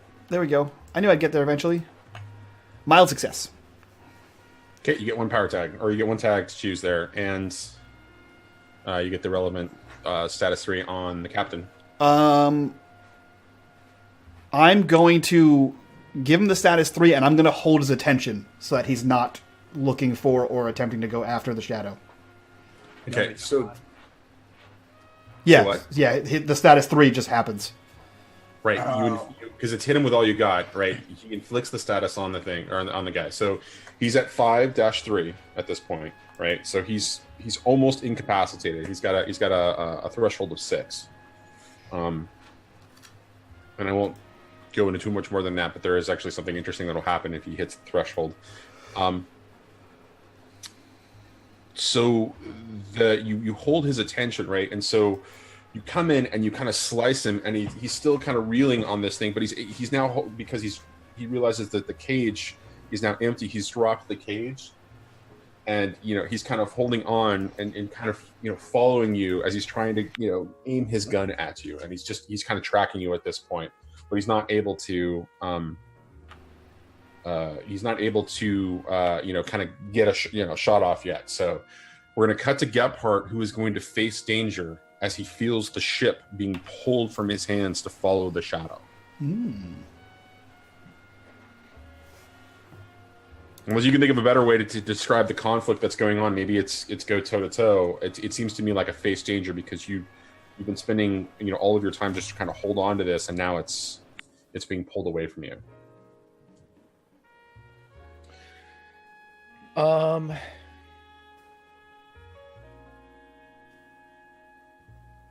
Yeah, I mean, there's no way to keep it.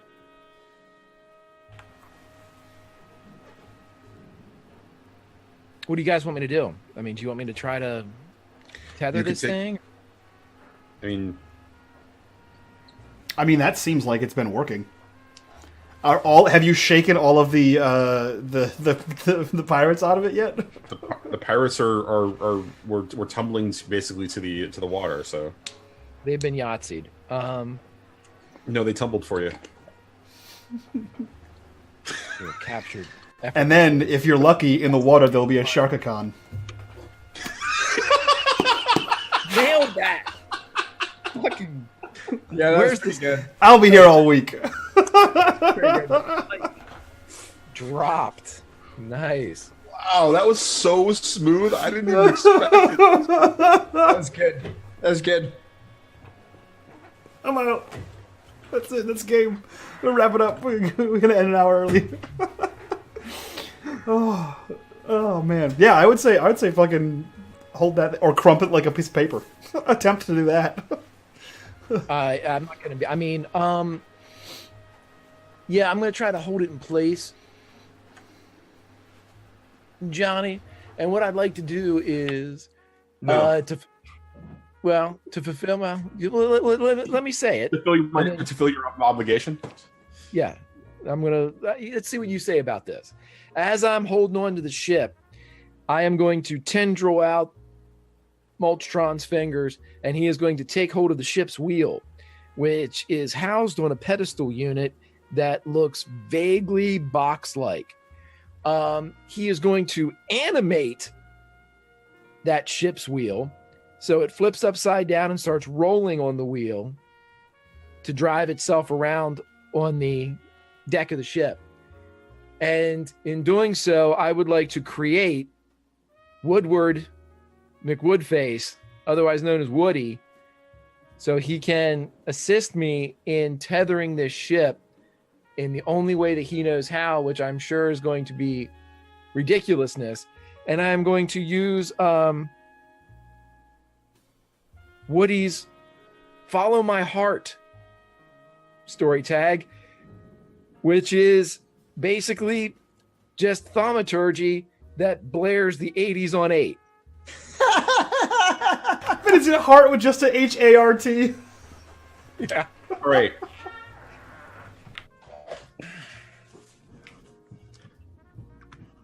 What's wrong with that, Johnny? I mean, come on. That's straightforward. That's its only function, is to give us cool battle music in the background. Haven't you ever seen a noir film? I mean, animated wooden creatures blaring 80s music is a staple genre. I am not watching Roger Rabbit right now. I'm playing City of Mist, so shut the fuck up. Yeah, so Yeah, the ship's do it. Fucking just do it. Do it. right. And it is not going to, after the Sharkacon joke, it can't continue with Ain't Nobody. So it's going to start playing The Warrior by Scandal and give JP some pep in his giddy up. He's And, wooden John Cusack.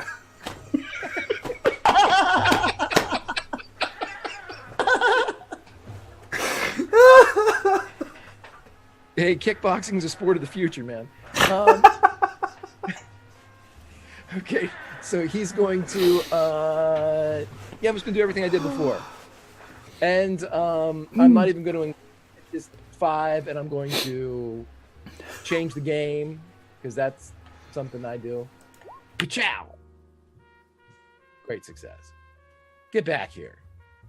You're not going anywhere. There's 80s to play and hijinks to be had. Spin the juice and describe it, please. Sure. Okay, so I've got 5 Jews. 5 Jews. So he is going to re-engage. He is going to augment the position by wrapping his fingers of Mulch-tron all around the boat now. I mean, it's just kind of totally encasing the boat at this point. He is also going to... I am going to create a story tag, and that was Woody. Mm-hmm. And I am going to also prolong the effect of that story tag so I can have him around it, even though I don't have to do this, but I'm going to do it anyway. And the improvement that I would like to make is that at any time so he can be anywhere where we are and irritate the shit out of us. The improvement that I'd like you and I to agree on, Johnny, is that Woody can fly.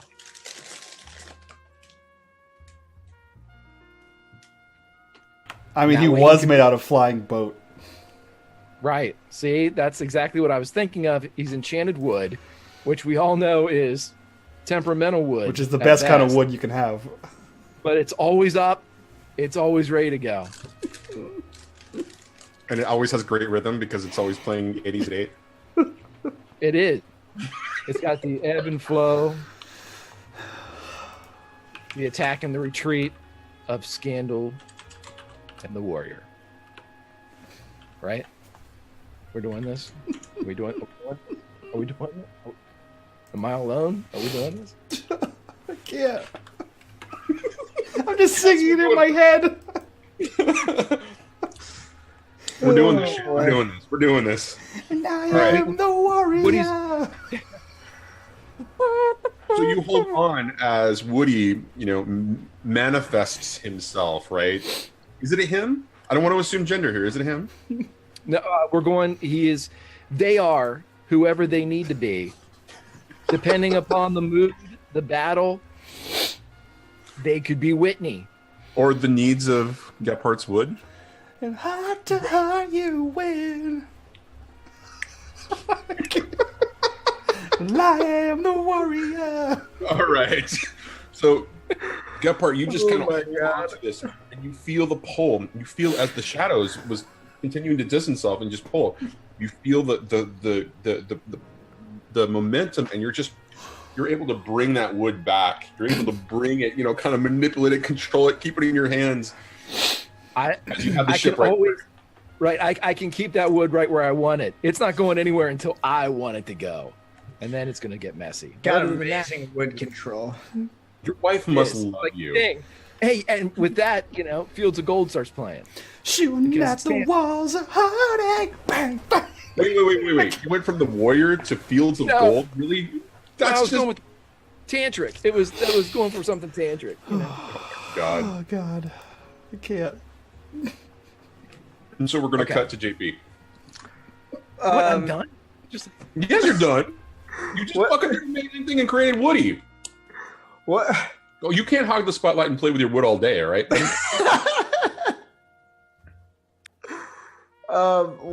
So what's the situation? The whole boat's getting wrapped around in like a wooden casing. Where are the Nuts brothers? Oh, you're muted. You're muted. I know. Shut up. Shut up. I didn't want to yell at Greg the entire time because fucking wood. Anyways, the drink. Numbnuts is right in front of you. His nose is broken, right? Because you just countered and his nose is broken and he's bleeding, and so he's kind of reeling a little bit. No Nuts, he is still trying to hold on to attack Malcolm, but Malcolm is, the ship is kind of crumbling apart, and so he's kind of losing his footing. Gotcha. So even the sweet sounds of 80s on 8 is not able to break JP from his rage-induced trance. So he's just gonna try to attack all out on this poor numbnuts in front of him. He's just gonna he's just throwing as many punches and kicks at this guy as he can. He's just gonna try to batter him to nothingness, heedless of the ship falling to pieces and being captured in an encasing of wood around him. He's fixated on this enemy. Okay. Probably going toe to toe or hitting with all I've got. Oh, it's definitely going to be toe to toe because even though with a broken nose, he's still a formidable fighter. He's a tough one, this guy. All right. I will use Body Like a Mountain, Supernatural Strength, Martial Arts and Striking, and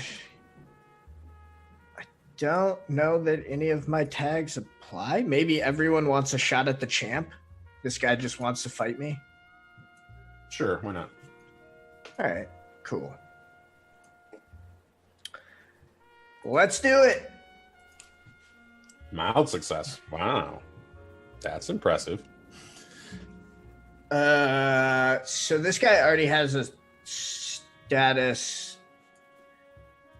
Yeah, I'm gonna get him good. So I'm gonna inflict another tier 3 status on top of what he's already got.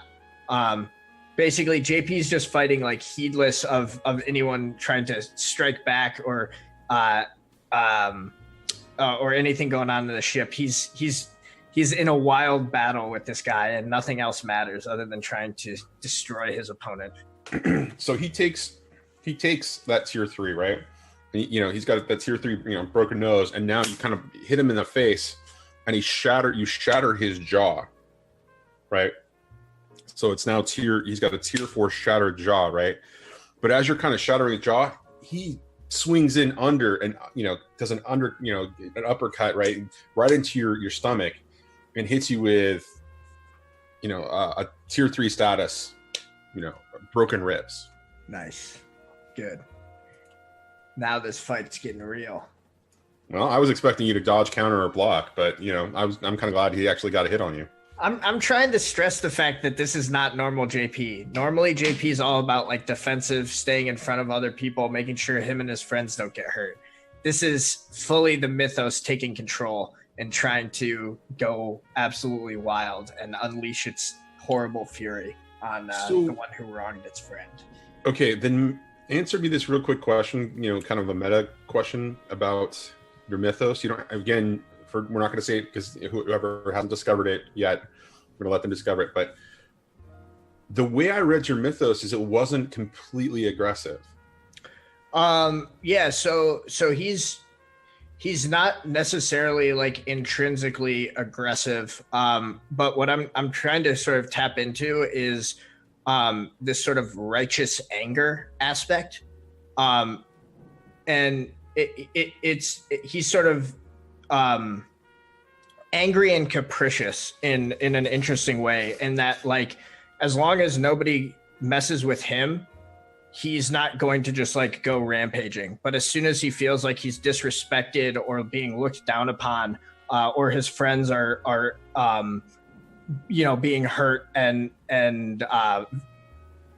trampled upon, his fury kind of knows no bounds, and he tends to go way overboard when it comes to getting his retribution. Okay, that makes sense. All right, so he gets the uppercut on you as you're kind of planting in his face, right? And the both of you are starting to really lose your footing now, because the ship is now, it's kind of been shimmying and shaking kind of, and he's starting to kind of slip and fall as he's moving back. So you're going to have to face danger to deal with, with the losing your perch here. Excellent. And I have a -3 here, so that's good thing. No, it only counts as 1. Oh, I thought a tier 3 status was a -3. No, it only counts as a -1 status, basically, as far as I know. My understanding is that you just subtract whatever the tier is, and that's why it's worse to have higher tier. Yeah. Yep, that's for sure. It depends. So it's up to the MC whether it affects it. So it's like if it's a physical status, if it's a physical status and he's physically fighting, that might affect him negatively. If it's a mental status, it might not affect him physically. But yeah, it is minus number of tier from your dice roll. So the way that we have been playing it so far, and we're going to continue to play it tonight, and then we're going to have a conversation afterwards. It only counts as each status effect or story. Status effect or story tag counts as 1. Okay. The tier, if I remember correctly, the way that works is the reason that there's a tier is because it's a difficulty in respect to removing the status. Okay. So that was the way that I've been presenting it to the 3 groups at this point. That was my understanding of the way it's being played. If there's a different rule, or if the rules as written in the book are different, then we can definitely address that after this game. So you're gonna take that. Okay. It's gonna be -1 versus a -3. Cool. All right. So I got that -1. So I just to be clear, the danger I'm trying to face right now is not being attacked. It's more staying on my feet while everything goes to crap around me. Is that right? correct? If you do not stay on your feet, then you could like have there could be you could tumble and take some a status because of that. All right. Cool. So again, acrobatics. I think body like a mountain helps me because I can take more like punishment and shrapnel than a normal human being. Like as all of this stuff breaks apart, like a big piece of wood hitting him would hurt and affect him a lot less than it would a normal human. Okay. I don't know that there's really room left for my high flying leaps to be helping me here. You're not trying to leap, right? You're trying to. I'm just trying to stay on my feet. I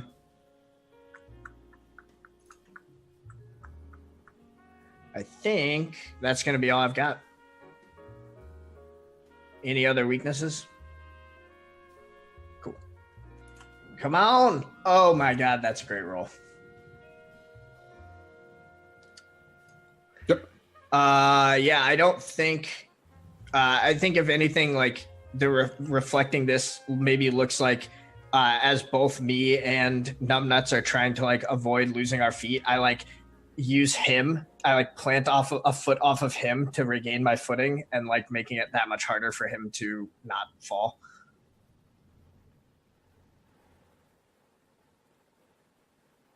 Okay, so as that's happening, you see that Numbnuts is also kind of struggles and grabs onto something and kind of holds on and is able to kind of maintain a relatively close position to you, as Malcolm is going to face an attack from No Nuts,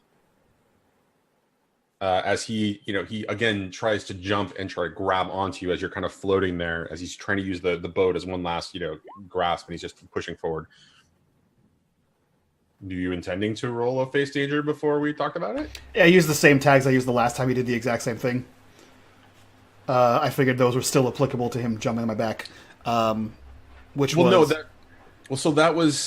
this is actually could be considered a toe-to-toe depending upon what you wanted to do. No, right? Malcolm's fighting the captain. He doesn't care about this guy. He would try to get away from this guy.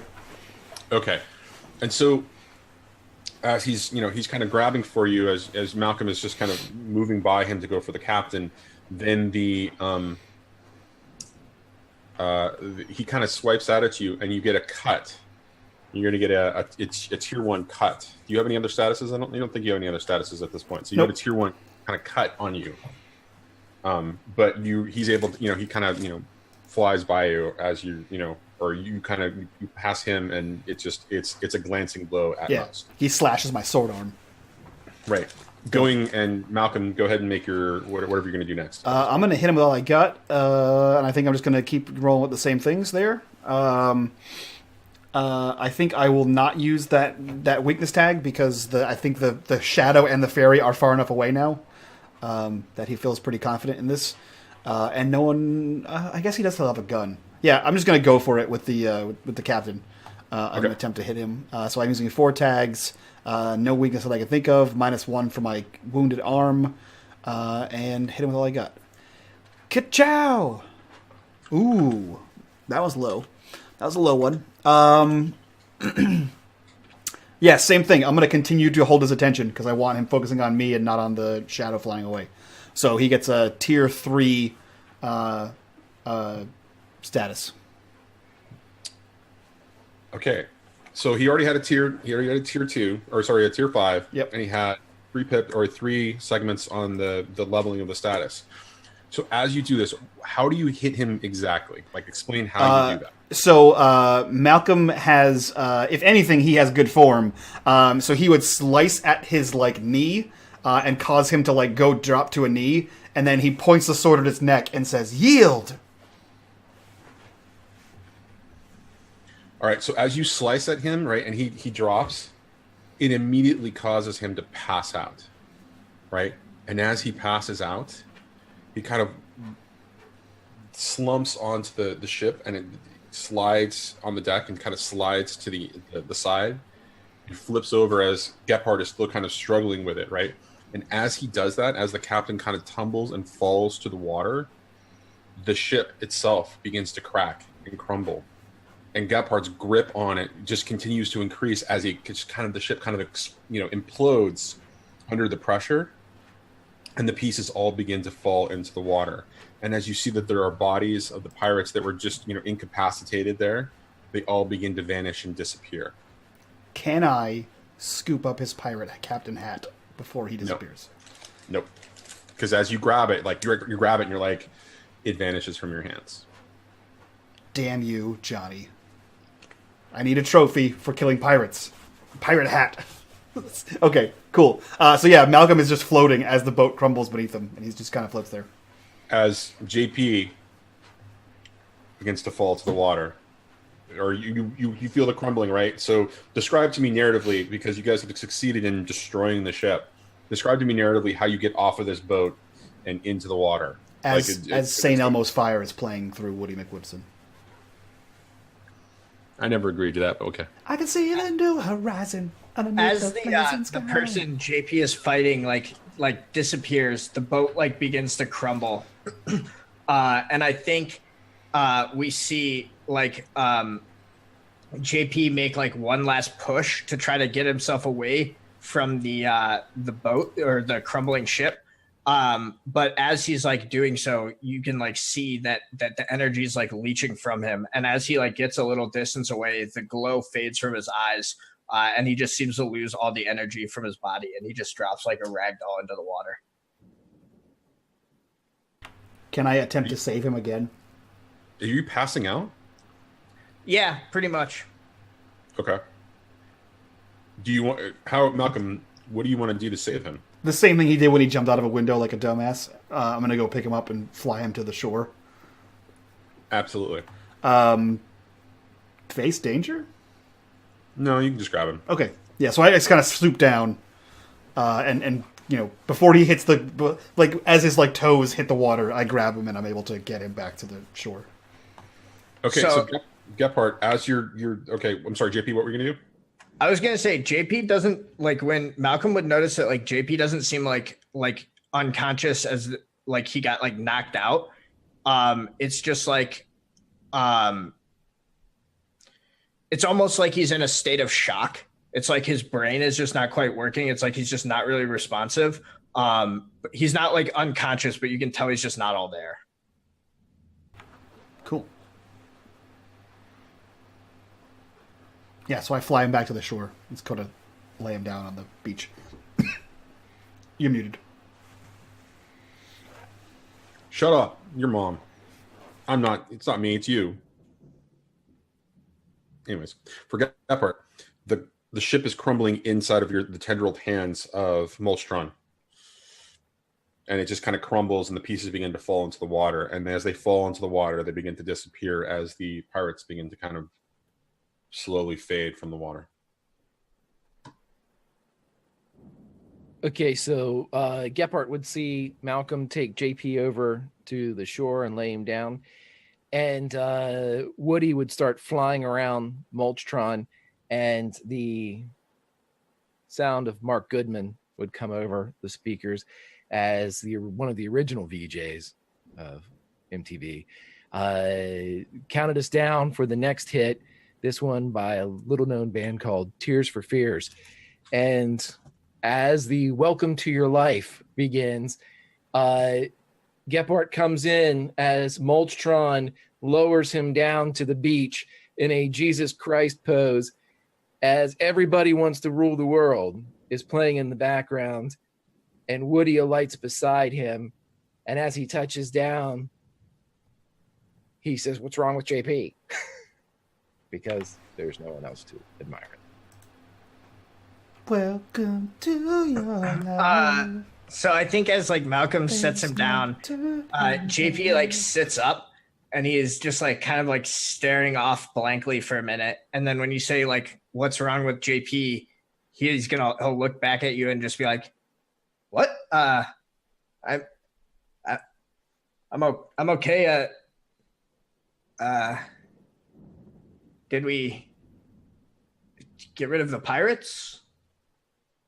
Yeah, it was awesome. And then Mr. G made a robot out of wood, and then you were like, boom, boom, boom, boom, and you were like punching them, and I was like, swing, swing, and I had my shadows over there, and then I was like, no, no, Captain, and then this guy was like, I got you, and I was like, not today, and I jumped on the way, I was like, sa, sa, sa, and you were like, pow, pow, pow, and then you were like, wee, and you hit the ship, and the ship was like, squish, squish, with water coming out, then Mr. G was like, I have the ship, and he picked it up like this, and he was like, he shook it, and he said Yahtzee, and I was like, I don't know what that means. That was great, and he shook it more, and you were like, it was cool.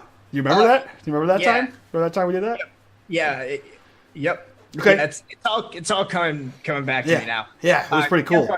JP's lying. I don't know if Malcolm can tell, but Gephardt has his little thing. JP has no memory of this. But it was great. You were a really bad ninja, but you punched a lot of guys, and that was really cool. You were like, pow, pow, pow. Yeah, I told you I'm not a ninja. I just punch guys. I know, like a boxer.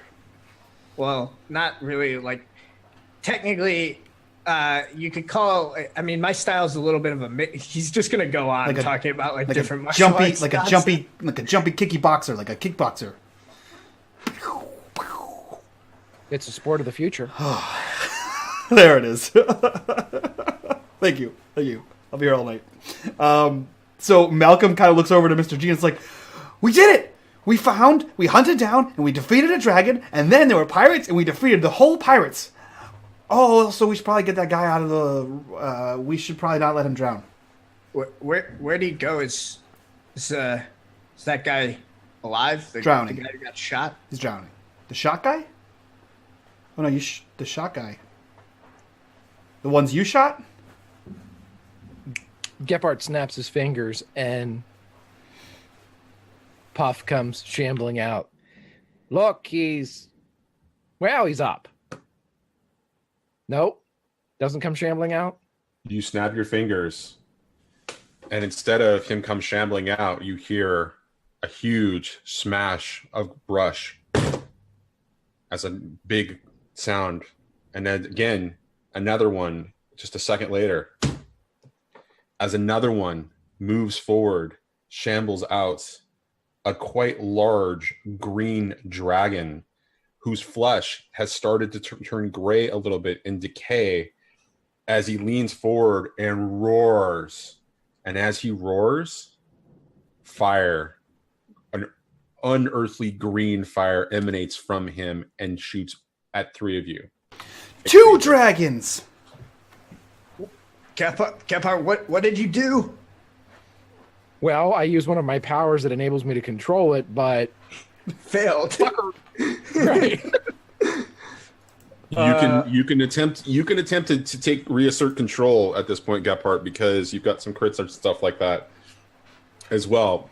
But narratively, it's going to be a struggle regardless. Just can JP get in the way of this fire and like block it for his friends?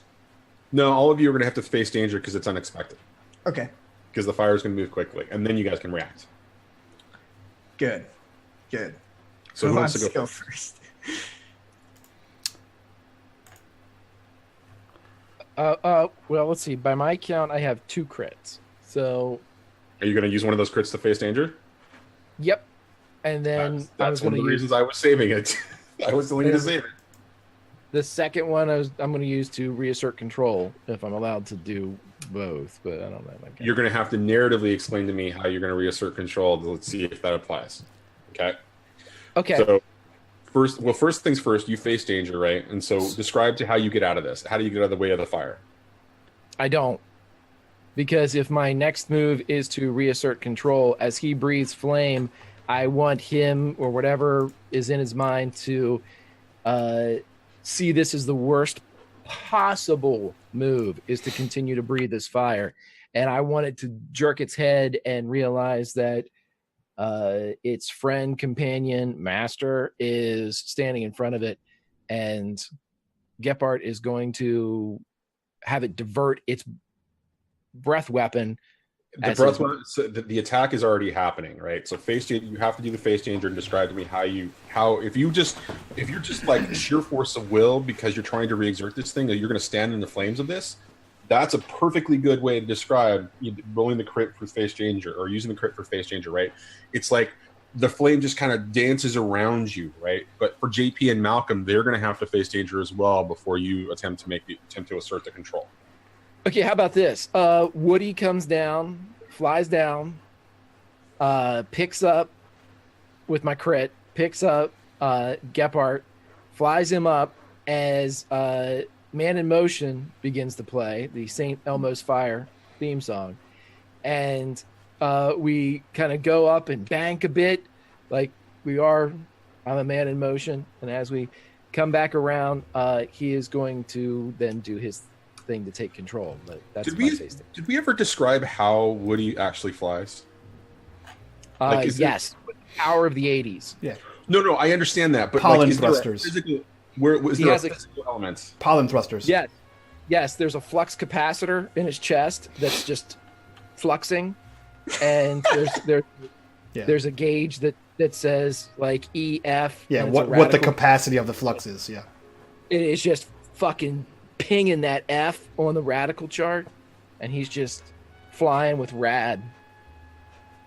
Also pollen thrusters. You asked, man, and that's why I read it out page 316 here in the book. It said if you get all right, if you say so. Robot, if you get a robot, you get a dope flux capacitor. I know the rules, man. Johnny, I'm gonna try something other than face danger to face danger. Describe it to me, and then.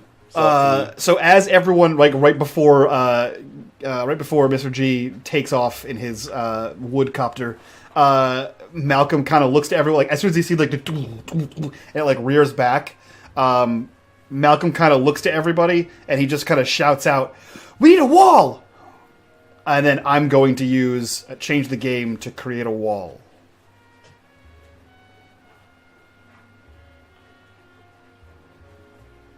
Of shadow. That's real.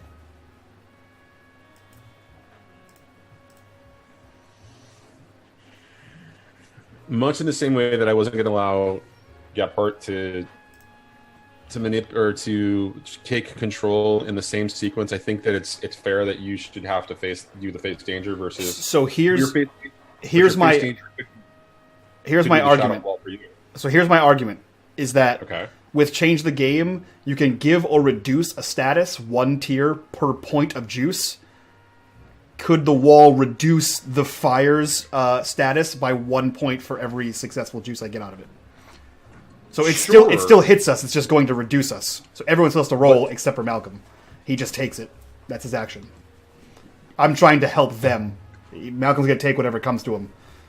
I'm wondering if this is just a face danger, and narratively, it's you creating a wall of shadow to defend. That's exactly what I was going for. Right, but the wall of shadow would. If I do that, it only affects me. To affect you guys, I would have to use a change the game.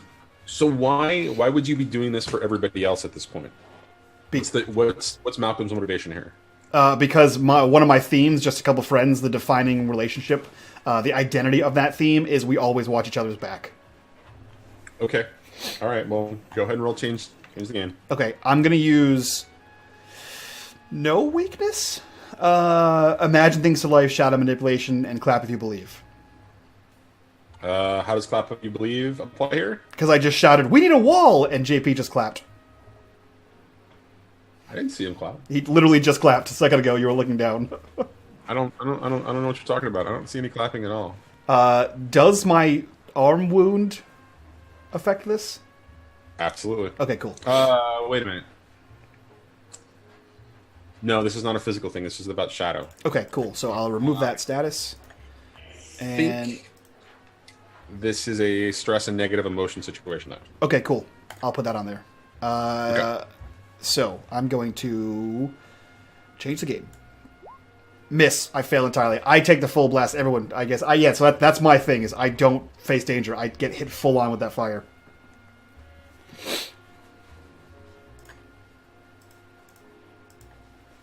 All right, before I describe narratively what happens, JP, will you face danger? Yeah. So I think what happens with JP is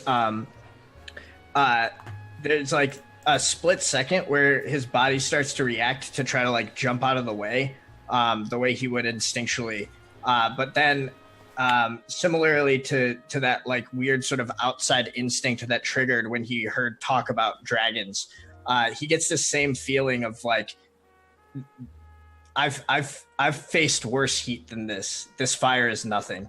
And he's just going to stand there and take it, and I'm going to spend my crit from session 8 to succeed. Okay. As the fire just like washes over him and doesn't affect him because of his stone body and his ridiculous constitution. Yeah, so I imagine Malcolm like puts his hands down to make all the shadows kind of coalesce, but as the fire's coming towards it, it produces enough light that it drives the shadows away, and he can't get them to form anything, and that's kind of how he gets hit. But from there, Johnny, go nuts.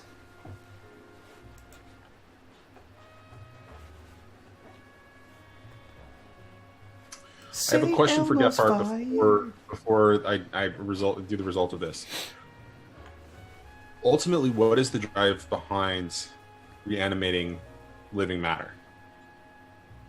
Is it a sheer force of will, or is it magical in means related to your friend in your eye?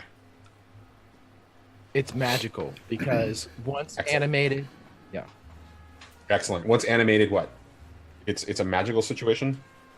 Yeah. Once, I mean, it's not something that he has to like Gephardt, the ferry, they don't have to, once it's up, it's up. It's, you know, they don't think about it. Like when they go to sleep or they would be knocked out or something, it wouldn't collapse. It's now a being that has been brought back. Okay.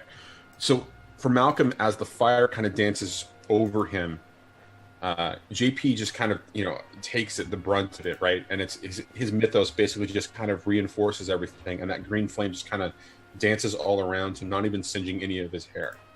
For Malcolm, it just kind of comes in and engulfs you, and instead of it burning your flesh, it feels like it imbues itself in you, and you just start to writhe in pain as the burning sensation comes from inside of you, as you're starting to scream. And we're going to call it a tier 3 status of burning insides. Gross. Or something else. But it's not a physical thing as much as it is if like all of your nerves are all off and firing all at the same time, and you're writhing in this pain on the ground, just kind of screaming. Got it. Status tier 3, St. Elmo's fire.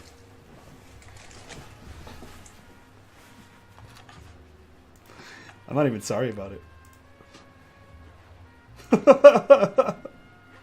All right, if I could flip a table, I'd flip a table right now. All right, Gephardt, you're watching this happen.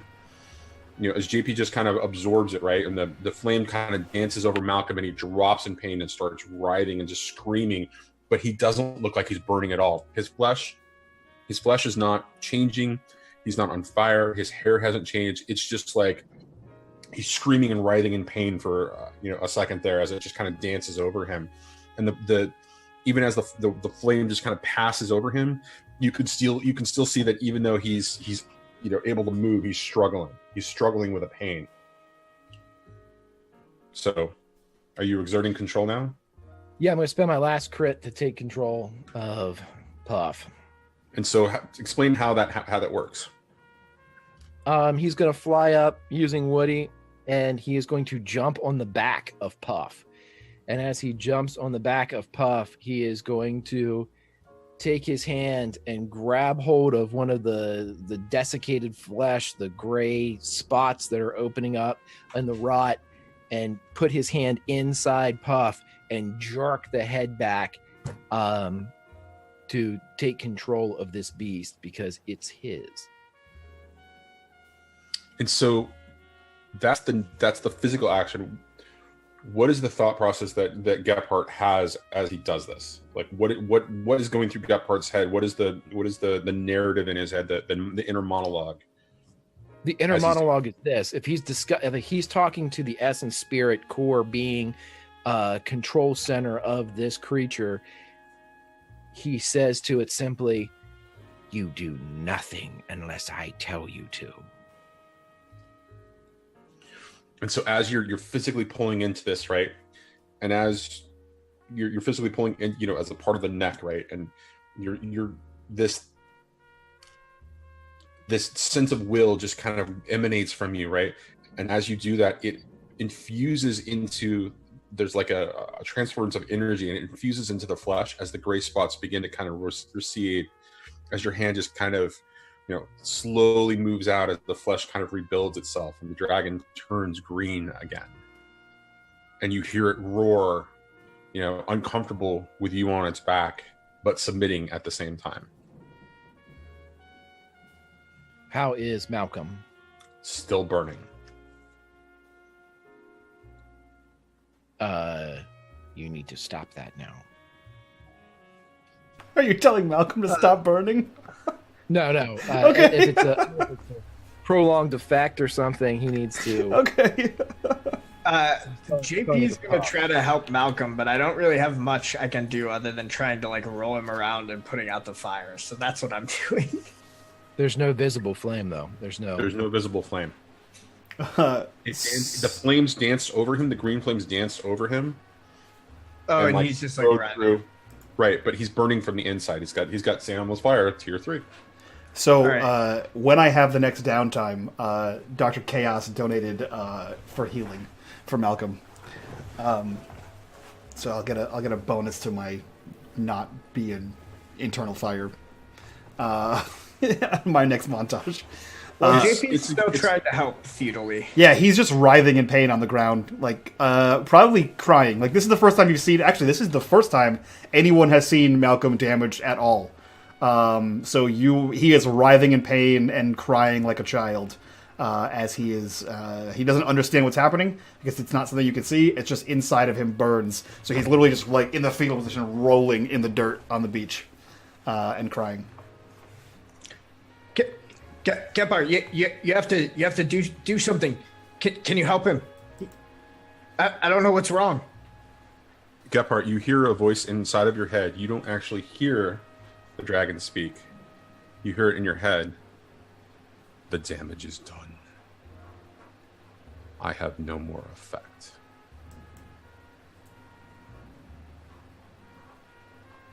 Not on him, anyway. Can you fly? No. Not for you. You do not believe. All I do is believe. Not in me. I believe in you enough to keep you here. Your power, it's limited. Is it? The flesh is reanimated. But not the myth. I don't need the myth. I need the fire. And with that, the dragon roars and points its head up into the sky, and this beautiful red bout of flame just kind of blows up, right? But it can't move, it can't fly right now, right? It won't jump into the air for you as much as you're coasting it to, right? And so while this is happening, JP, you're just still trying to tend to Malcolm, and it's not working. Nothing you do gives him solace. JP's just like shouting for Gepard at this point.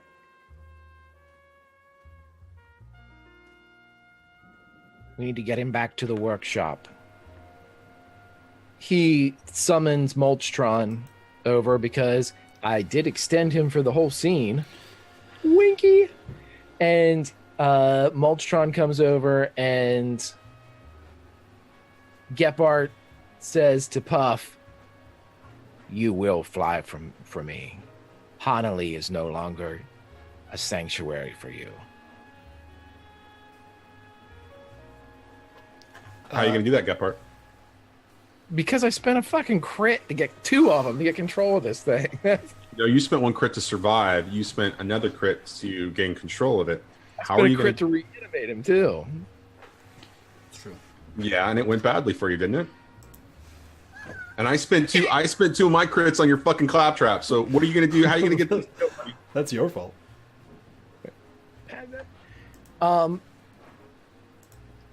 It's the adventure. Everything that Gephardt told him before was true. That there was a time for adventures. That, you know. Stepping out of the water as you're doing this, stepping out of the water is the pirate that JP kicked. Kind of pulling himself, out and kind of looking around. What the hell is that dragon still doing here? JP, you hear this from behind. I think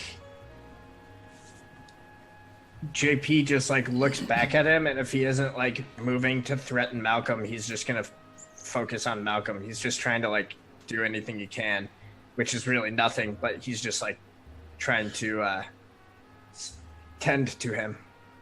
You get a better look at this pirate as he is stepping up, and what's interesting is that he's the only pirate left.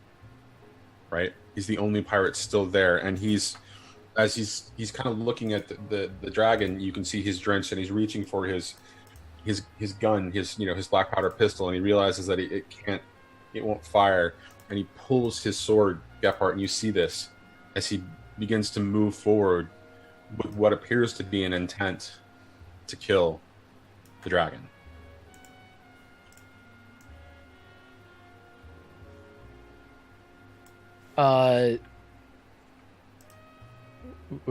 Mulch-tron will not allow that to happen. You're not inside of Mulch-tron. How are you controlling Mulch-tron? Because Mulch-tron is Mulch-tron. He's walking around. Mulch-tron clearly had he was an extension of you in your physical form. So please stop trying to get things without rolling for them. Because imagination, Johnny. That's how. Damn it! This is a game of pretend. Well, if this guy Thinking about it. if this guy draws a sword and tries to keep fighting, JP I think takes a step in front of him and is gonna try to put a hand on his sword hand and is just gonna look him dead in the eyes and just go, "We're done fighting." Convinced him. Cool. All right. Does my broken ribs hurt me here in convincing this guy?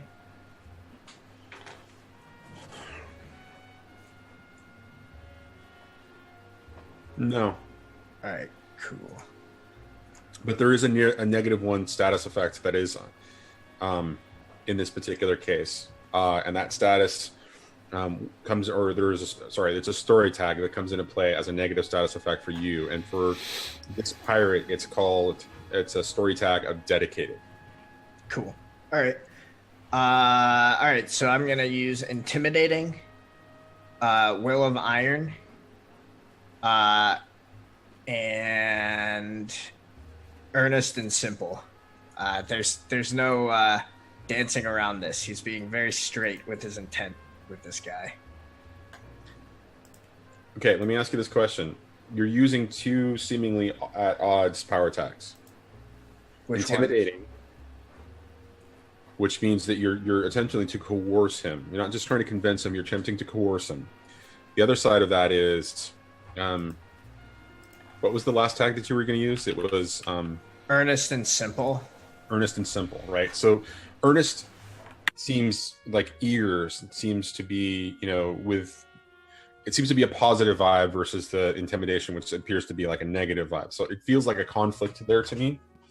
Can you reconcile that narratively? How you can express both of those in the same, essentially, moment of convincing this guy? Sure. I was focusing in on the simple aspect, and if you don't think that applies, that's totally fine. But basically, in the way that JP's communicating this inherent threat. It's just very simple to the point. It's just like, no, we're done. This isn't happening anymore. But if you don't think that applies, that's fine. Can I help him? I can't. This is like a contest of will at this point between the two of them, because he's specifically trying to convince. You can do something else to intimidate or add to this. If you can describe it to me in a way that makes this guy clearly isn't afraid of the fighting the dragon. I mean, I'm thinking more the fact that we just killed his entire crew and broke his ship, but there is that. But he seems singularly focused because the dragon is alive again. So again, the status tag or the story tag on him specifically is dedicated. So there's some element of this that he's focusing on Puff.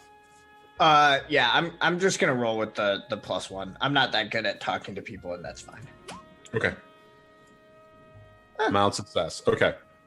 So you can impose a status on him, or you can change his agenda a little bit. So I want to change his agenda, and basically the way I want to change it is like, it's not that he doesn't want to still fight this dragon. It's just like, it's not worth it. It's not worth it to try to go through these 3 people that just fought the entire crew.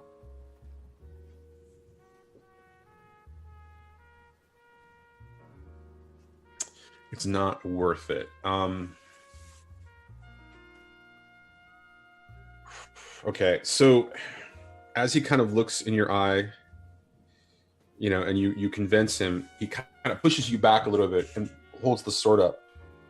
Why do I not want to fight this dragon? You don't want to fight me. I have no intention of fighting you. The dragon must die. You already shot him. He was an old man sitting on an island. And he did many terrible things to me. He deserved to die, and yet he lives. He must die again. Look, it's been a long day. My friend is in a lot of pain. And I've lost my crew. That hasn't stopped my drive, my ambition to kill this dragon. What's your name, Captain? John Biblis.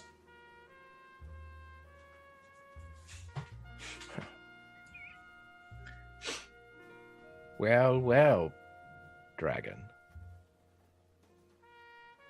Your friend didn't leave, did he?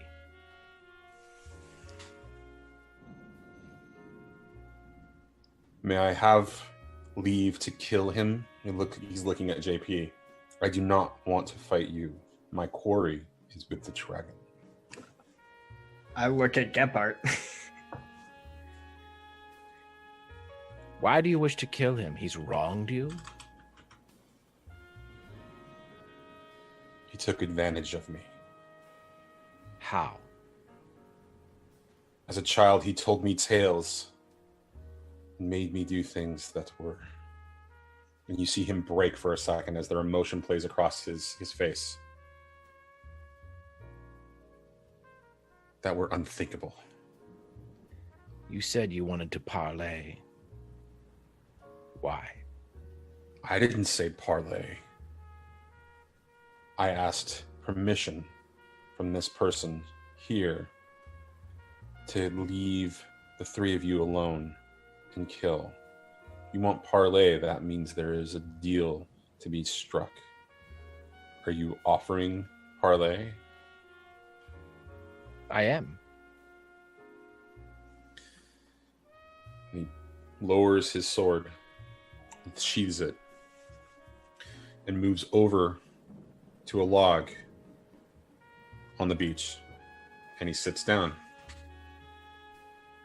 Gephardt kicks the side of Puff's neck so he gets lowered down to the sand. Gephardt, Malcolm is really hurt. He might be dying. What does the dragon matter? Forget it. Let's just go. We need to take care of Malcolm. Malcolm will be fine. Get him back to the workshop. Holy shit. Someone's donated for the coolest fucking donation yet. Because it's like the most story thing, like super backstory thing. Sorry to jump in there. So Dr. Chaos donates for an NPC. As Malcolm lays burning there on the ground, a physical manifestation of his subconscious appears. Looks like a miniature version of Malcolm and sits next to him. Only speaks when Malcolm is feeling fear, pain, sadness, and pure joy. So, what I was planning to do, while all of you were talking about pirates and dragons and other things, is roll sneak around as Malcolm is crawling towards the water, while all of you are distracted. So I'm going to do that, and likely eat shit doing it. I'm going to use shadow manipulation, loose shadow, and stress and negative emotions as he's crawling there, hand outstretched toward what looks like towards the water, but it's really towards his shadow. So I'm going to roll that and see what happens. See if you guys notice me running around like an asshole. Dope. Yeah, so you guys totally noticed that Malcolm is crawling away. But likely by the time you notice that he's closer to the water and the shadow begins moving towards him. Oh, man. Cool. So, Johnny, stop me when I go too far. But so the shadow comes back and sits or fuses back to Malcolm and attaches to him like his normal shadow. And in his outstretched hand is that green fairy. And then Malcolm passes out. And in Malcolm's head, he's still awake on the shore. And there is a person that looks just like Malcolm, except he's wearing much smaller person's clothes. Like a child's clothes in his 16-year-old body. He's wearing like a 10-year-old's clothes. They don't fit. They're like high waters and the shirt's too tight. And it's all tattered and awful. And he looks like an actual terribly poor homeless kid. And this is really Malcolm. The last time he saw anyone before he was where he is now. This is the clothes that Malcolm was wearing when he ran away from the home for wayward boys.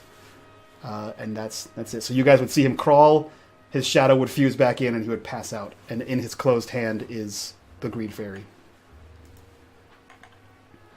JP looks to Gephardt and he's just like, Gephardt, there's nothing I can do for him. You need to help him. Forget the dragon. It doesn't matter. JP, what would you have me do? Flora can help him. She is not here. I thought we were parlaying. We are. JP, take him home. Please. God damn it, Gephardt, this isn't the last we're going to be talking about this. And he's just going to grab Malcolm and get out. So as you scoop up Malcolm, you see clutched in his hand something green. But I guess seated next to Malcolm, where you picked him up, something that you probably miss? I would say, based on like what the narrative is here, the moment you pick up Malcolm, you can see Malcolm too. You can see a little version of Malcolm seated next to the body as you're beginning to pick up Malcolm. Yeah, so JP will start talking, and like to everyone else it looks like he's just like kind of muttering to the unconscious Malcolm, but he's really talking to like the little child Malcolm next to him, and he just goes, don't worry, buddy, I got you. You're gonna be all right. Flora can help fix you up. Just don't worry, man. I got you, Malcolm. He's like picking it up and like cradling him as he goes to jump off into the city. The little one stands up and sort of floats as you're jumping, and he says, "Who's Flora?" Just don't worry, buddy. I got you. You're gonna be okay. Where are we going? Just somewhere safe. Safe? I hope so. You taking to see my dad? At this point, I'm like jumping across buildings, right? And he like pauses for a minute and says,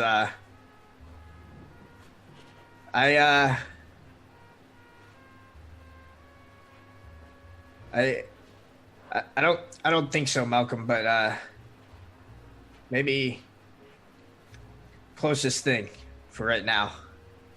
Can my sister come too?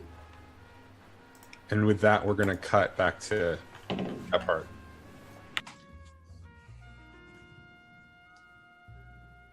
What are your terms? Easy. You've been bested, Captain. Your ship is gone. I'm Yes, not you even are. a first mate. My ship is gone. You are a sailor without country, then. I am a sailor Fair. who lost his ship. I will find another. Ah. You see, that's what I'm offering.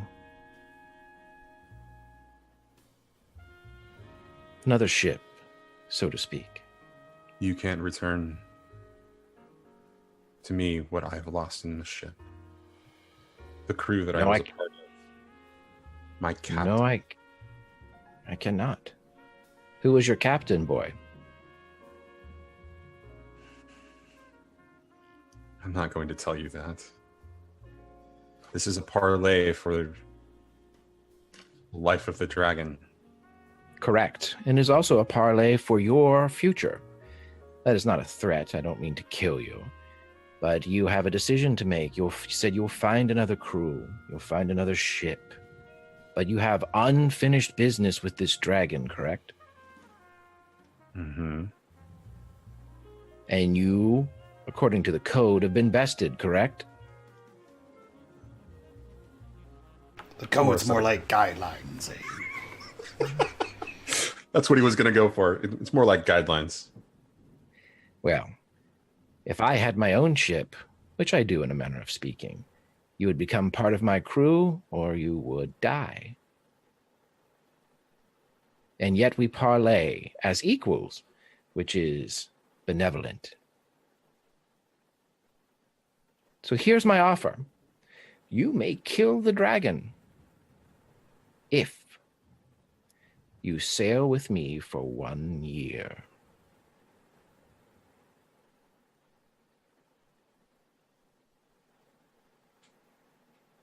He thinks about it. And he looks over at the dragon.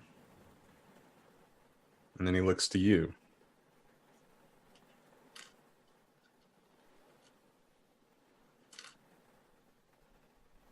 On whose ship will it be? Gephardt just smiles.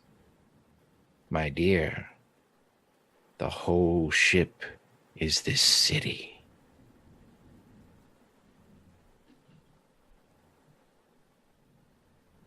He looks at the dragon. You know, I left one green master for another. She will not be happy that you have taken her ship away from her. Let her come.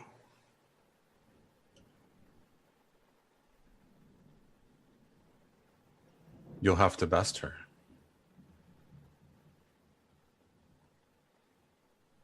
Perhaps I'll give her the same offer I'm giving you. She's much more powerful than you can imagine. Oh, I can imagine quite a bit, young man.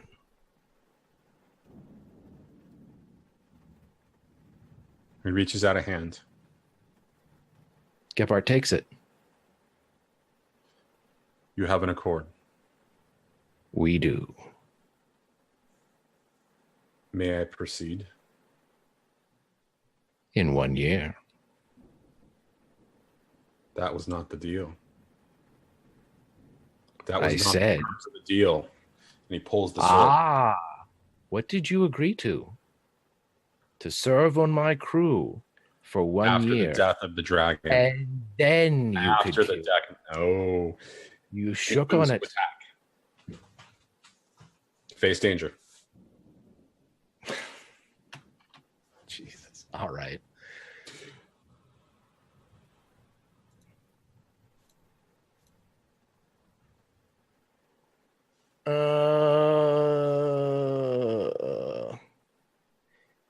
Don't forget you have the dragon. Is he a story tag now for me? Yeah. And basically you can use him in the same way that you would anything else. Okay.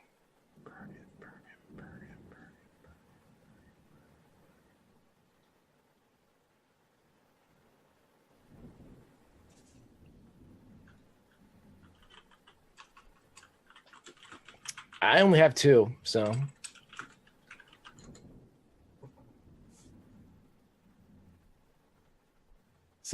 I'm just gonna roll 2 for face danger. Okay. What were you rolling? Okay, so that's a power tag of 5, but you still with 2, you would still succeed with that particular roll, right? So it was 9. So you still okay. Doesn't matter, right? You would take a cut to tier 1 status, right? Because you're able to move out of the way as he cuts, right? Cuts at you. So you face the danger, you move out of the way. He continues to push the attack, giving you an opportunity, but you get the opportunity to make a move against him. I'm just gonna restrain him. I'm not gonna try to kill him. Really? So, yeah. Man, you're no fun anymore. How do you restrain him? I'm gonna have every piece of wood in the area just wrap him up. All right, so that seems like a toe-to-toe. Or if you can convince me how it's a hit him with all you got, I'm open to how that works. No, I'll just go toe-to-toe. Okay. But that should be 5. No, I'm off of 5. I've clicked 5. It says total power 5. Why is it total power 5? Because create from wood everywhere. I have just the thing. What did I have? Bring creations to life to make the wood move, and puff, which you said was my... Right. So it's a story tag, but that as a story tag applies in only situations where it makes sense to use puff, right? But so it's still it's still a great success. Don't worry about that. So describe me 2 things that happen when going toe to toe with this guy. Okay. I just instead of get them good, I don't want to afford any damage to this guy. I just want to wrap him up, and the goal will be he needs to see that he agreed to this, regardless of whether or not he thinks he did. He was tricked, and if he believes that's enough, you can restrain him with a go to toe to toe, right? I mean, you're gonna reach your goal, right? You're gonna restrain him, and you're going to get essentially the superior position. So basically, he's in a hold, like just kind of seated in front of you, but there's hatred and seething in his eyes. So start talking to him, start trying to convince him that he made a mistake here, or that you, regardless of your power, like he should acquiesce to your will. Do you wish to kill the dragon? My hatred for the dragon, it burns. Then your hatred is making you stupid. I told you you could kill the dragon in a year if you serve on my crew. That offer still remains, but you will serve with the dragon on my crew. Then I choose death. I choose not to give it to you. Unless you tell me why.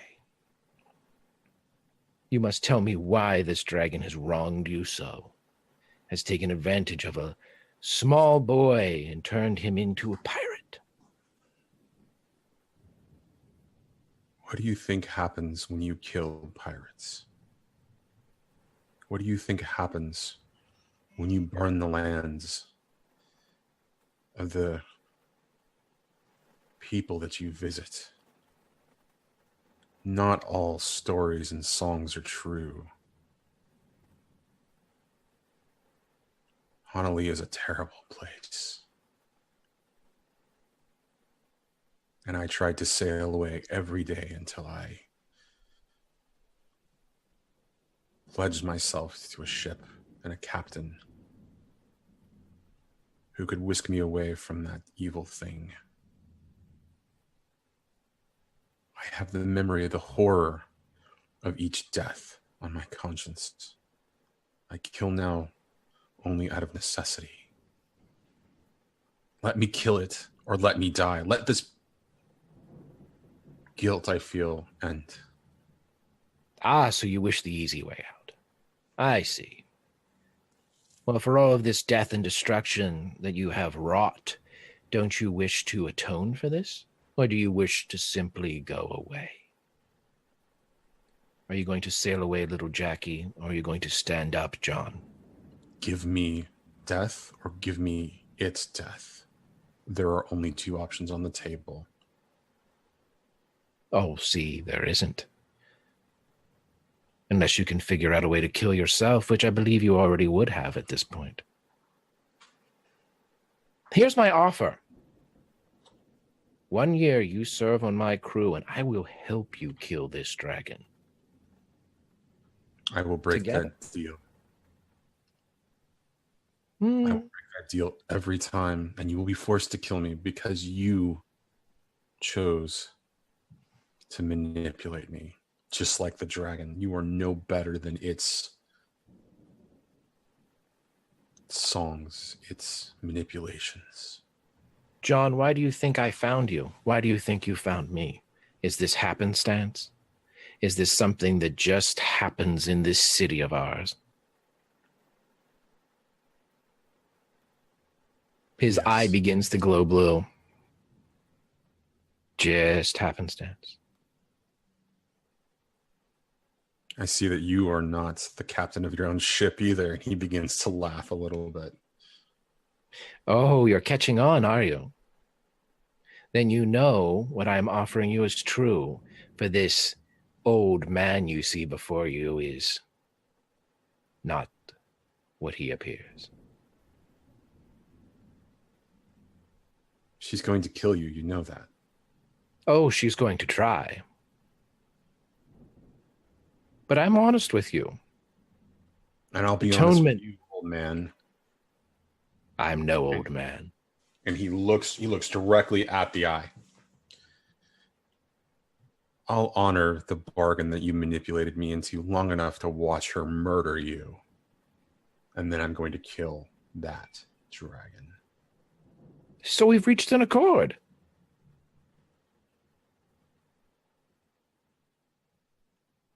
He shakes his head. You won't regret it, John. Maybe we can get some of those burned corpses off your conscience and open up this city to all sorts of wondrous ideas.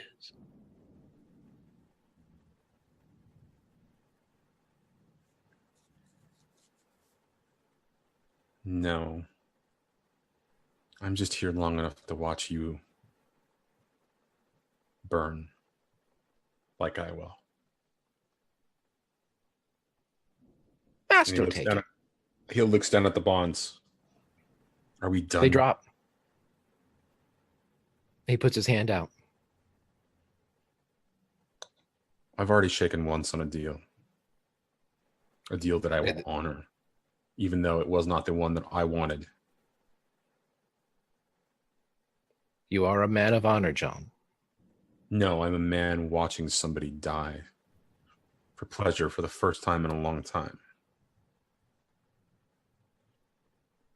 Potato, potato. I will not ride the dragon, but I will follow you. My son will carry you.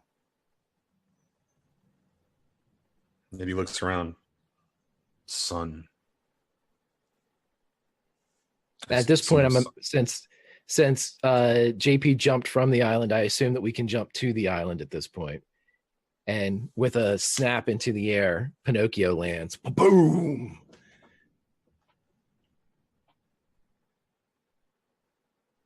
There's your new wooden ship. Already, look at me. A man of my word.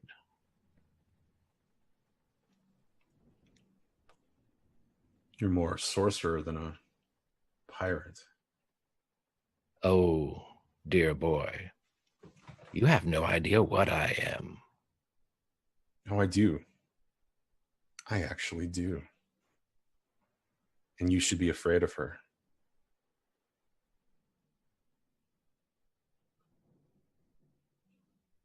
Potato, potato. Do you hear her bell? I do.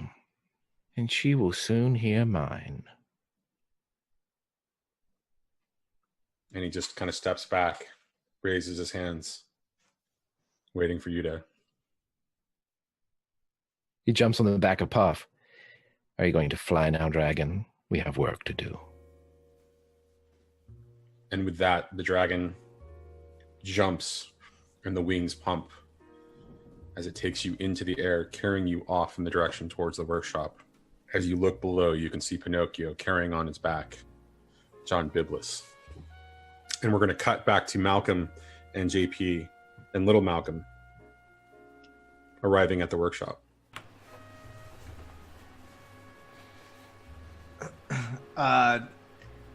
There's not really any way for me in other than just breaking down the door, eh? No. All right, well, JP just breaks down the door. He just, like, busts in, clears a table, and, like, lays Malcolm down flat. Is Malcolm, like, does he feel, like, feverish? Does he feel like cold? He feels like he's burning from the inside. Then I'll, like his skin is clammy, but his there's like a heat emanating from it as well.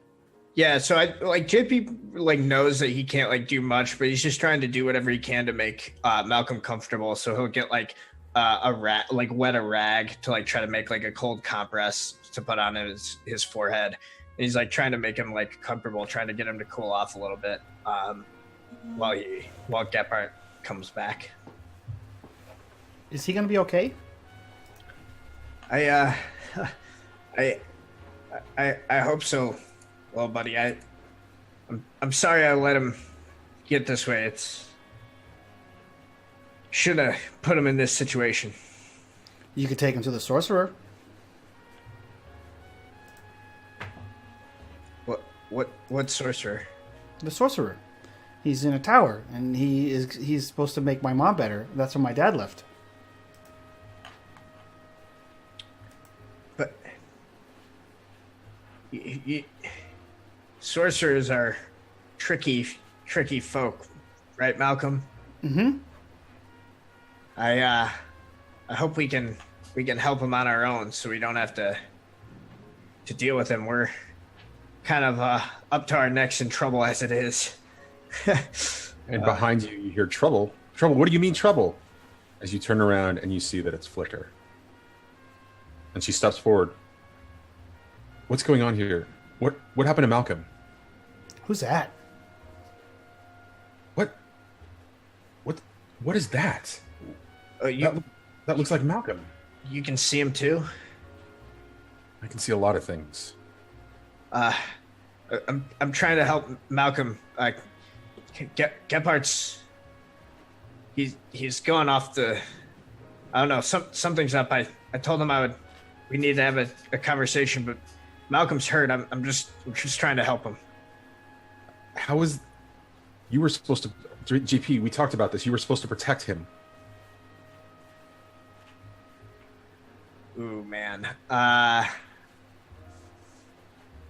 think JP like brings a fist down on like one of the tables, like kind of reactionarily, and like the table like buckles and everything like kind of like bumps off as it like jumps, and he just like looks back at Flicker and is just like, I know, Flicker, I fucked up, okay? And as you say that, and you bump the table, and you bump Malcolm, right? You bump his physical body as it's happening, and kind of shifts. His hand opens, and out rolls the green fairy. And you hear this slight bell ringing as this happens. And Flicker looks down and she says, JP, what have you done? She was protected.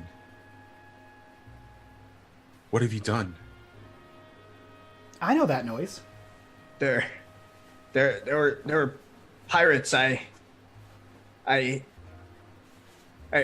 can't really remember. Just they shot someone and we tried to help, but Malcolm got Shot who? A man or a dragon, I think. An old man on an island? Yes. She... Gephardt did something to him. He's coming. She looks at you and she says, I need you to take this one. She scoops up the green fairy and she hands it over to you. I need you to escape with her now and hide her. And she places her gingerly in your hands. You screwed up with Malcolm, make amends. Take care of his sister. And that's where we're going to end it. Dem reveals. Awesome. That was a cool episode. That was a blast. A cacophony of madness in a sea of mist. I blame the three of you. Yeah. And chat, the four of us. You can blame the four of us. Actually, you know what? Just blame Lauren. Or Al. No, just Lauren. She wasn't here to rein us in or chat, and it's all her fault. She'll accept the blame. So, guys, that was episode 9 of City of Mist of 6&Twenty Metropolis, called Boys Will Be Boys. So that was pretty awesome. Boys were indeed boys. We fucking shot some dragons, and we killed some pirates, and we stole a ferry, and that was dope. So let's go around. I'll introduce our cast and crew here and get your thoughts on the game, and then we're gonna go host our buddy McLogan. So we'll start with the mastermind of the mayhem today, Greg. Who are you? Where can we find you? And what did you think of today's episode? I am Greg, Grimjack21502 on the Twitches and the Twitters. I manufactured nothing today. I did not attack any pirates. I did not jump on the fucking pirate ship. I didn't do any of that. I said madness. I masterminded the chaos. The madness is all you. Okay. Okay. Well, if that's the case, then okay, I take that. But yeah. Anyway, you can find me here playing the lovely old codger Gephardt. Absolutely nothing to see here in either eye. When you're not seeing me here, you can see me on Encounter Roleplay doing Cthulhu-y shit. You can also see me on Dungeons and Dragons Wizards of the Coast on Saturdays from 6 to 9 doing Learn by Play, and on my own channel on Sunday evenings doing a little Pulp Cthulhu action. Later on this month, Firefly starts up on my channel, and in May, Conan, An Age Undreamed Of. So, see you next week, which is our finale, right? It is. It is our season 1 finale. It's like I was building to something. What? Okay. What? So weird. It's like we all were trying to reveal things. Yeah, guys, definitely go check out Greg. I've had the pleasure of playing for like what, I don't know, 4 months, 6 months in his various campaigns, and for the foreseeable future. So definitely go check those out. They are a blast. And with that, we'll jump over to Sam. Who are you? Where can we find you? And what did you think of today's episode? I'm Sam, Wizenfool on Twitch, the Wizenfool on Twitter. Today was a lot of fun. I think it was cool getting to have JP get kind of caught up in the sort of base instincts of his mythos and have himself kind of pulled away by that. And I'm super excited for this finale. I feel like there's a real tipping point about to happen on whether JP gets pulled over to Flicker's side opposing Gephardt, or if Gephardt recruits him to his army of the damned. So we'll find out next week whether Team Lazarus goes full evil, or if we're gonna have a little bit of an inner battle between JP and Gephardt. Is it Army of the Damned? Because it's wood. God damn. When Lauren's not here, someone has to make shitty puns, and it fell on me today, so I again blame her. With that, with that embarrassingly bad pun, we'll jump over to Johnny, who is in his current state of shaking his head no at me. So Johnny, who are you? Where can we find you? And what did you think of today's episode? Video Store Cowboy everywhere except on Twitter, where it's 15 character limit. So it's Vid Store Cowboy. Thank you very much, Twitter. You can find me next tomorrow night over on Not So Speedruns, running the third show of the week. Technically the fourth show, since we made 2 shows. We had 2 shows this week for the Tuesday crew. That went about as I expected. There was a bunch of reveals that I was hoping that would occur without you guys getting into a fight, but that went about what I was expecting. You know, the Wednesday crew tends to be the let's flip the table and fuck with things and see how we get to, you know, at the end anyways. And that, for the first time, I can honestly say it went exactly where I was thinking it was going to go. So You can't put a boat full of pirates in front of Peter Pan, for Christ's sake. Like, you can't. You literally can't do it. You can't. I sure can. I did. I did put a boat full of pirates, and I expected a little bit more restraint out of other people in the... Okay, as long as you didn't expect it out of me, because that's... Oh, no. I expected them to rein you in. Yeah, no, I'm full pirate fighting mode. That's it. There's no one. I almost fought Mr. G in the last episode over fighting pirates. So, that was pretty good. I had a blast. That was a good episode. That last minute NPC, that was pretty cool.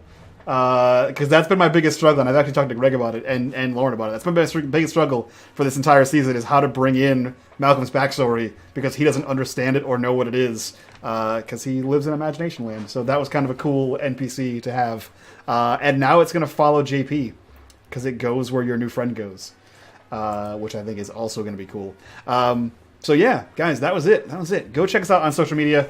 Join us in Discord, especially if you guys just sub tonight. There's special bonus features for subs in there. And we're going to go host our friend McLoken, who is a player in tomorrow's game. Also, real quick, if you guys are interested in this setting, this system, check out Exclamation Point Mist in chat. We are currently working with Son of Oak, the company that makes the game, to hook you guys up with a $5 off coupon code 6&20 fan. If you go over there, you can click on that link, buy that book, and get $5 off. And it helps the show, because we're fucking dope. Also, we have a new show on YouTube called Beyond the Mist, where McLoken, the guy we're about to host, sits down with cast and crew and discusses the game, the setting, and some of the rules and thoughts on that kind of thing. So go check that out on YouTube. Yeah, let's go give him a host. Let's go do that. Let's get out of here. Start that host. It's gonna be dope. Then we're just gonna stand here awkwardly while we raid you guys, and I'm just gonna not call it out and see when they start waving. It's gonna be any second now. All right, that's it. Bye, guys.